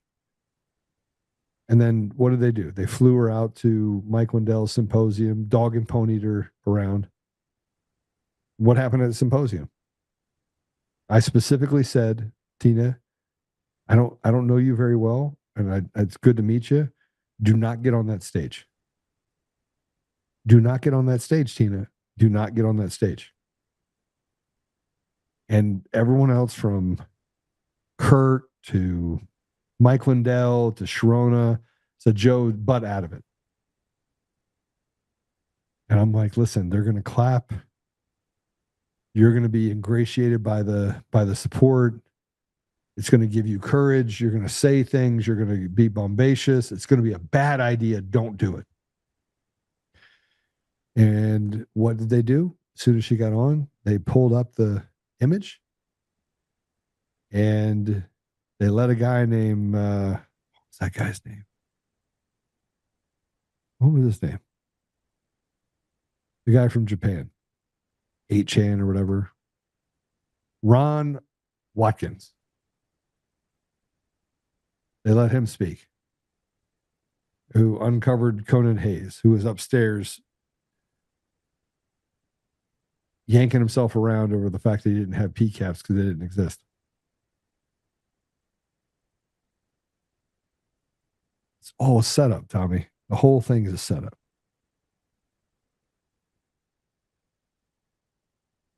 How come Trump hasn't pardoned her? He can't. It's a state charge. He can go in and get her. He could just send the marshals and say, give me Tina Peters. He could send the National Guard in and take him as a result of stolen elections, fraudulent elections. I mean, all the things that you're talking about could happen. He could do all those things. They just haven't been done.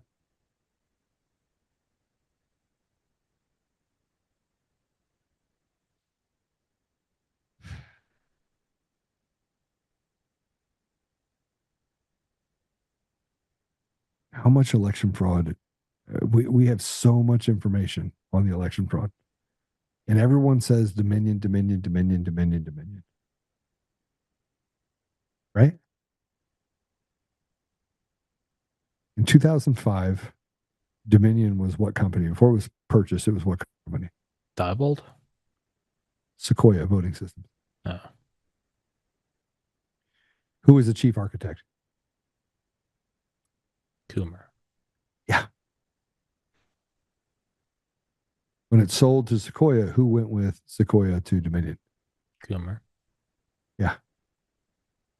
Who was there since day one? Yeah.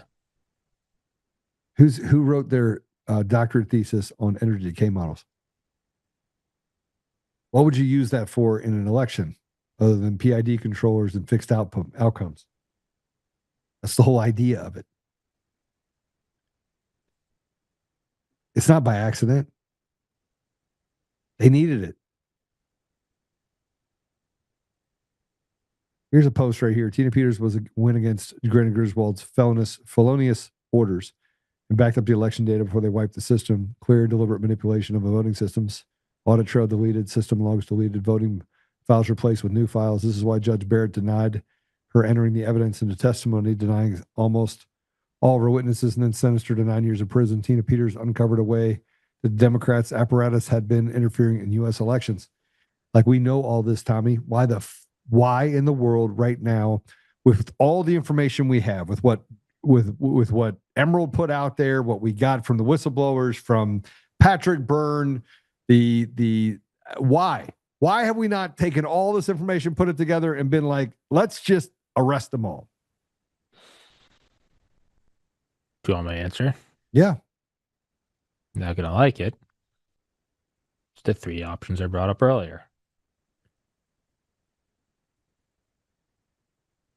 I don't like posing those as 3 options. But you have to ask yourself, you just laid out. They've got it all. You're in power. Yeah. Which one is it? I mean, it's a shitty thing to have to corner and to illuminate. But it's like when you're little and you do something and your dad's like, do you know what you were doing? And you knew you were doing. You know it's wrong, and you know it's so why did you eventually he gets it out of you? You're like, because I wanted to get away with it. And then and it's uncomfortable, and you're a kid and you cry and blah blah blah. You have all of this, so he's not stupid. It's not a lack of information. You're in power. So are you afraid to do it? Do you not want to do it? Or are you waiting? And I think it's what you said. I want to breathe one more day. He probably knows the answer to all of this is something really bad. And I have empathy for want to push it off another 24 hours. I get it. So that's what it is. Because I don't think he's weak and I don't think he's complicit. So I think he knows what he has to do. And he's very human. He just doesn't want to do it today because it's going to be really bad. I think that's the answer to everything we're posting, from election fraud to border to money over here to the Epstein files to it all comes down to those 3. And they're very bad answers. And it's very easy for us to judge. I'll be more specific. It's very easy for me to judge. But it's one of the 3. And some might say it's because he's weak. You're entitled to that opinion. Some might say he's complicit. I don't think he is. I think he could have just kept living his life as a billionaire. Like I think that's pretty. He could have just not done this. I would agree with that. So I think it's 3rd. I think he's planning. Or it's not. Let's go. I don't think it's planning. I think he knows exactly what he has to do. And it's the pit in your stomach where you're like, I don't want to, whatever, break up with my girlfriend. I don't want to text my friend and tell him that, you got to fire him. Or you don't want to go when I put my dog down in 2020, he was 18. Just put it off for years. And eventually it's like, oh, I know what I have to do, and I'm not too weak to do it. And I'm not doing it because I want to kill him. I know what I have to do. I have to put my dog down. I just don't want to do it. I've had him since I was in 6th grade.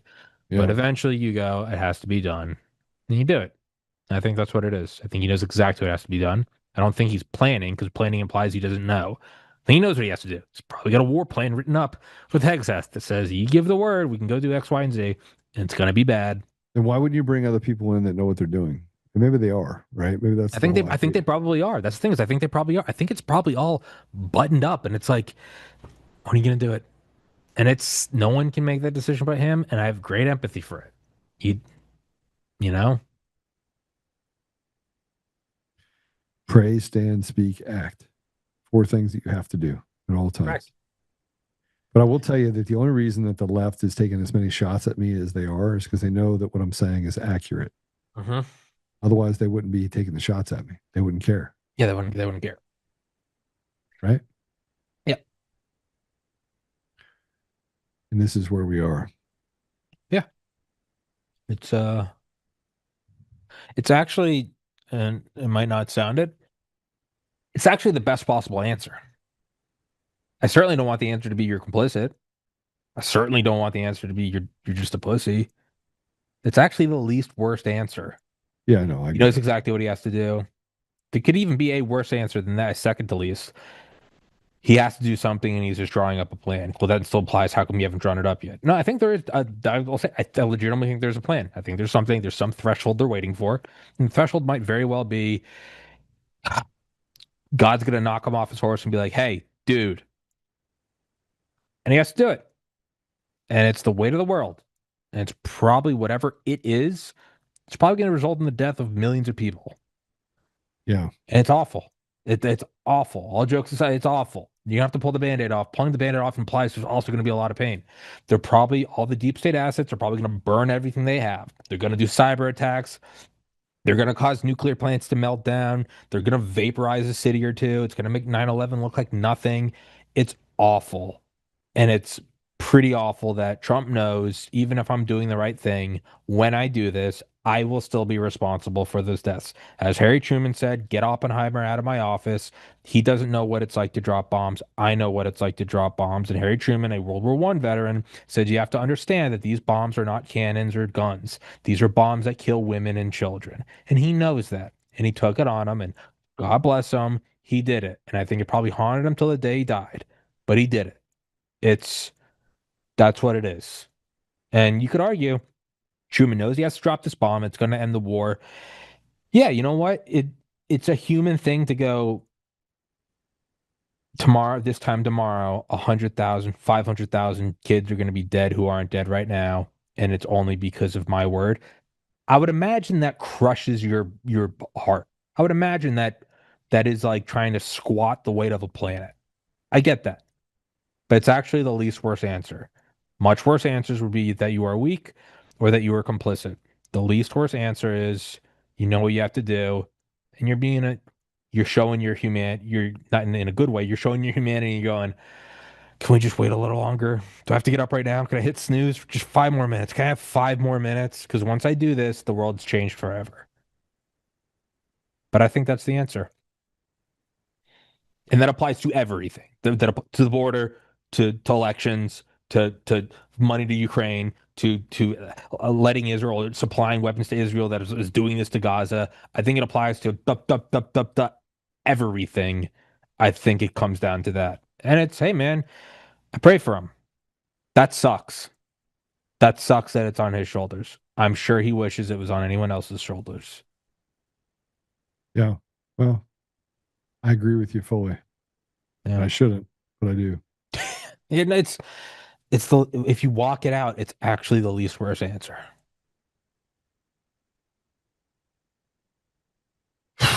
Okay, so let's talk about President Trump's. We're almost out of time, and I had a bunch of stuff I wanted to go through, but I do want to give you an update. We do one. Sarah Beckstrom was the one that was killed, the National Guardsman that was killed. President Trump had this to say about her. Let's go ahead and play cut 5. You've spoken with Andrew Wolf-Staley. Can you give us an update on I have spoken to both families. Well, I mean, I can give you an update. They're devastated. Does that make sense to you? Of course. Okay. They're devastated. Can you give us an update on Andrew Wolf-Staley? Well, as you know, the one is no longer with us. And Andrew is fighting for his life. And his parents are unbelievably great people, highly religious people. And they're praying, and they want everybody to pray for Andrew. And he has a chance to make it, but he is, his mother and father, they were so unbelievable. They were so positive. From West Virginia, great state. I spoke with Sarah's parents, too, and the only thing I can say, they were devastated. They can't even believe it could happen. And then we got an update on Andrew. This just came in. This is from Andrew Wolf. Or about Andrew Wolf by West Virginia's governor. Couldn't play it. Is that Andrew remains in serious condition. We did have some positive news that we were told that Andrew was asked if he could hear the nurse who asked the question to give a thumbs up, and he did respond. And we were told that he also wiggled his toes. So we take that as a positive sign. I'm not here to speculate, but I will say one thing, that Melody, the mom, has been so positive a force, and she's been asking people across the country to pray for her son. And those prayers are working. So, All right. And the last thing I want to bring up is for our peeps in Colorado. You ready for this? Kyle Clark is the 9 News person, which, by the way, if you go to Kyle Clark's X page, it's at Kyle Clark. He is deathly afraid that there's going to be a merger that goes through for a purchase for 9 News. So he has a public notice. Today, the FCC accepted for filing the application for Nexstar, Fox 31 to acquire Tegna, which is 9 News, and has set a pleading cycle public comment to run through late January with the ruling following. To follow, the FCC's Nexstar is requesting 2 ownership rule waivers, and he puts it up there.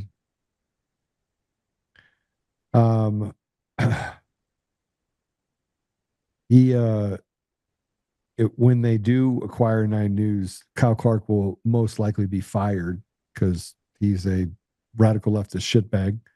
And I cannot imagine that he would be kept around. Beyond that, though, I want to say this. Kyle Clark spends a lot of his time and news cycle attacking me publicly in Colorado. So much so that I have guys that basically threaten me over and over and over again. One of them is going to end up taking that seriously and take it to the next level. And I'm going to end up having to hurt someone as a result of Kyle Clark. Now, I haven't decided how I'm going to handle this yet, but I do know that that's going to come. They created this whole thing about that I'm inciting violence by calling for Polis and others who have committed treason to be hung for non-victimless crime, for what I consider they were not victimless crimes. I want to point something out, though, Tommy. When you look at a governor, you look at leadership, you want to see what are they doing that's good, right? You would say, okay. So I went and we pulled a bunch of different charts. I tried to find any chart that was out there that would show that under Polis that anything good happened in Colorado. Anything. Let's go ahead and put up this first image of what this is, image 1. This shows drug use and safety merged together. And as you can see, the drug use goes up and the safety goes down. See the trend lines there? Okay, so let me tell you, on crime, in 2018, we were 28th in crime, 8th in drug use, 28th in safety, and 15th in homelessness. Okay? Fast forward to 2025, we are 34th in crime, 4th in drug use, 34th in safety, and 9th in homelessness. In other words, if you look at the inverted chart, all of those are bad. There's not one good part to any of that. The homicide rate in 2018 under Polis, when he first got in, was 4.2 homicides per 100,000 people. In 2024, it's 6.2, or about a 35% increase in homicides per 100,000 people in the last 6 years, or 6 years, right? You ready for this? Overdose death. 2018, it was 19.8 per 100,000 people. 2024, it's 29 per 100,000 people, or roughly, again, a 30% increase. Violent crime rate, 2018, 401 offenses per 100,000. 2025, it's 476 offenses per 100,000, 20% increase. And check out this chart for C2. This is education decline under Polis. If you look at the rankings, we were 26th in rankings. These are overall rankings. Now, if I get down to the average graduation rate and their proficiencies, it's much worse. But I wanted to give the benefit of the doubt. An 80% graduation rate in 2018. In 2025, it's projected to be, and they're saying it's because of funding, although taxes have doubled. That's Colorado, Tommy. Under a radical leftist Democrat. And people are mad that you said I should be hung. You know who's actually talked about this in the media? No one. No one. They haven't brought it up at all. Yeah, I'd agree with you. It wasn't that? one bad year. If you were consistently doing that, and just the homicide alone, forget everything else, just the homicide rate alone. If under 6 or 7 consecutive years, it went up 35%. Yeah, no, I think that's at best life in prison. At worst, that's malicious complicity, and hung from the neck till you're dead. Well, let's talk about what else Polis has done to actually hurt Americans specifically. Here's a video of a Colorado man who had to fight off an intruder in the middle of the night who was going for his kid's room, who had just been arrested this year on another violent break-in. Play it. Kevin and Sarah Root were asleep upstairs when they heard a noise. Originally, they thought it may be one of their 4 kids, but as it continued, Heard heavy footsteps coming up the stairs. As a parent, you know your kid's footsteps, and this was not any of our kids. Kevin got up to check. We had our door slightly cracked, and I saw the shadow go by, and that just is a sinking feeling. A man was on the staircase right next to the bedroom, having broken the lock on the front door. As I heard him coming up, I said, "Who is this?" Just yelled, thinking, let me just let him know, like, we know you're here, we're awake. They say the man never spoke a word as he continued up the stairs, fear creeping in as thoughts raced that he could be armed with either a gun or maybe a knife from the kitchen counter. Now he was heading towards where the kids were sleeping. As a mom, it's just your worst nightmare. It's terrifying. There comes a moment where you're like, this is me. If I'm husband and the father, like, it's on me to do something. Well, Sarah called 911 from the bedroom. It's just one of those, like, this is my moment. And so I jumped out of the bedroom and I pushed him down the stairs. Kevin says the man fell all the way to the bottom, knocking some pictures off the wall and leaving a dent in the molding. He took this video as police arrived minutes later while the man laid on the floor. Put your hands up. No, the police are trying to... The man eventually went peacefully into custody. All he took from the home was a fall decoration from the porch. We did find the freezer was open. He left the chicken nuggets alone. He left the waffles alone. While the family was given quite a scare, they're glad it wasn't worse. We're just thankful that everyone is okay.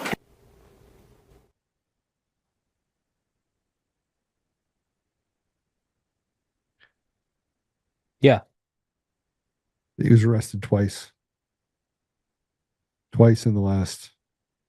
Yeah, execute the people that allow that. Well, how about this? This 3 children and a father were killed in a crash on Highway 83. Put up this article if you would. Man responsible for Highway 83 crash that killed 5 at a lengthy criminal history. So again, we sniff butts. We don't want to talk about what's true. We don't want to talk about the reality. This guy had stolen the car literally an hour earlier. And he has a lengthy criminal record dating back to 2013. Walter Huling was the man driving the stolen Toyota Matrix that he basically threw someone out of the car, lost control, and slammed into a Ford sedan oncoming lane. Huling was killed along with 4 people in the sedan, including 3 children. The victim killed in the sedan were identified as 35-year-old father Alvin Corrado, Toretto Corrado, 8, Maliki Corrado, 12, and Jason Green, 12.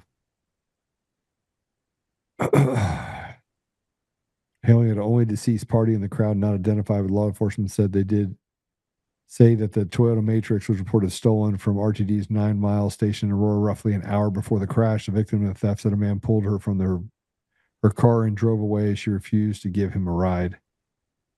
Court documents show Huling had a long criminal history, including 2 stints in prison for the Colorado Department of Corrections. It's an 11-page criminal history, dates back when the guy was a juvenile, says George Brockler, district attorney for the 23rd district where the accident occurred. How about that? This is what Kyle Clark would not talk about. He doesn't talk about the fact that under the watch of the radical left, that the entire state of Colorado has become victimized by people like Kyle. Yeah, execute those responsible. It's got let me be clear. This has taken me years to get to this point. For years, I've tried to dance around and blah, blah, blah. It's become very clear that there is no answer. These are evil people who are doing evil things. And if they're not doing evil things, they're letting evil people go who do evil things. Execute them. I'm not someone that's like quick to this. That's been, I think, the primary complaint from a lot of people that watch my show over the years is I've tiptoed around it. There is no other answer. Put them down like the dogs they are. Because if you don't, that guy, how many times can you roll that dice before, the guy comes out and kicks the guy down the stairs? How many times does that happen where that doesn't happen? Where he shoots the husband, rapes the mom, and shoots the kids. Or rapes the kids and shoots the mom. Execute those that are allowing this to happen. All right. Well, we live to see another day, but I hope that President Trump does something soon, because it's there's a lot to talk about. There's even more that we have to kind of pray about. But I do believe that President Trump is waiting for us to get in the middle so we can support him in this endeavor to kind of change things or turn things around. Agreed. All right. Thanks for coming on. It's good to have Joe on. Although I didn't think that we wanted to throw the book at President Trump. Do what? I don't want to throw the book at President Trump. I just want him to do something.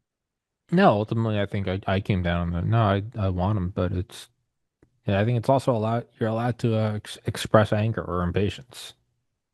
Because these aren't hypotheticals. These are real things happening, and there's real implications to not acting. Yeah, like you mean what happened in 2020 when they killed millions of Americans? Yes. Yeah, that actually happened. Diabolical. Yes. Diabolical. You want to pray us out? Sure. In the name of the Father, and of the Son, and of the Holy Spirit. Amen. I think, Lord, per what Joe and I talked about today, is allow the president, or please inform the president, or nudge along that I don't think anyone doubts the weight of the world that's on his shoulders. And again, it's very easy for me or Joe or both of us to sit here and to criticize. But ultimately, something has to be done. And I would imagine it is no different than Harry Truman weighing on his shoulders and probably crushing his mind every second of every day. Whatever the answer is, if it's not weakness and complicity, which I don't think it is, I think he knows what he has to do. And it's probably a horrible thing. And I pray that you guide his hand, that you guide my hand, that you guide Joe's hand, and deliver us from this. And that, ultimately, not that you don't know this God, that I think the vast majority of us are trying our hardest. And it's not easy. But I pray that you guide him. Above all else, guide the president. If you got to take guidance away from us, we can shoulder it. Well, we can go. Joe and I can navigate the world for a bit without you. It'll be hard, but if you need to focus your guidance on one man, do it on the president so that this world can continue. Because it is a beautiful world, and I do enjoy it. Amen. In the name of the Father, and of the Son, and of the Holy Spirit. Amen. All right, Tommy, thanks for joining us, brother. Thank you for having me on. It's going to be good. It's good. And thank you all for joining. It was a spicy episode. Apple Podcasts, Google Podcasts, Spotify, Pandora, iHeartRadio, TuneIn, and more. We are going to be on Roku here very shortly, and got a bunch of other things that we're working on as well. So it's going to be pretty great. Remember to go ahead and share, and we will see you on the other side tomorrow with Brad. Brad will be on tomorrow. All right, God bless you. See you, Tommy. All right, thank you so much.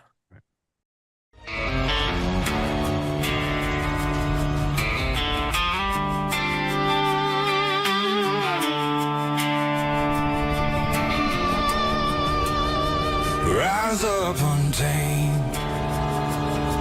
In the heart of the fire where the wild ones roam, Joe Oltmann's calling, bringing truth back home. From conservative daily to this untamed fire, we shatter the silence, lifting spirits higher. No chains can hold us, no lies can prevail. Authentic and fearless on this rugged trail. Patriots gather under stars and stripes. Untamed nation, igniting the night. Untamed nation, let the truth roll out in this land of the free. Standing proud from sea to shining sea, we won't back down. Catch the fire, wear the crown. Untamed nation, it's our battle song, motivating hearts where the brave belong. Yeah, untamed and wild, forever strong. Play it again all night long.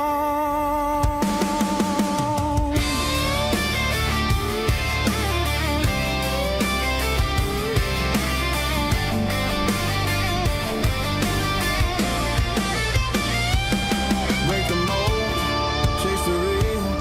No more games, time to heal. Joe's voice leads the untamed crew. Truth matters through and through. Untamed nation, let the truth roll out in this land of the free. Standing proud from sea to shining sea, we won't back down. Catch the fire, wear the crown. Untamed nation, it's our battle song, motivating hearts where the brave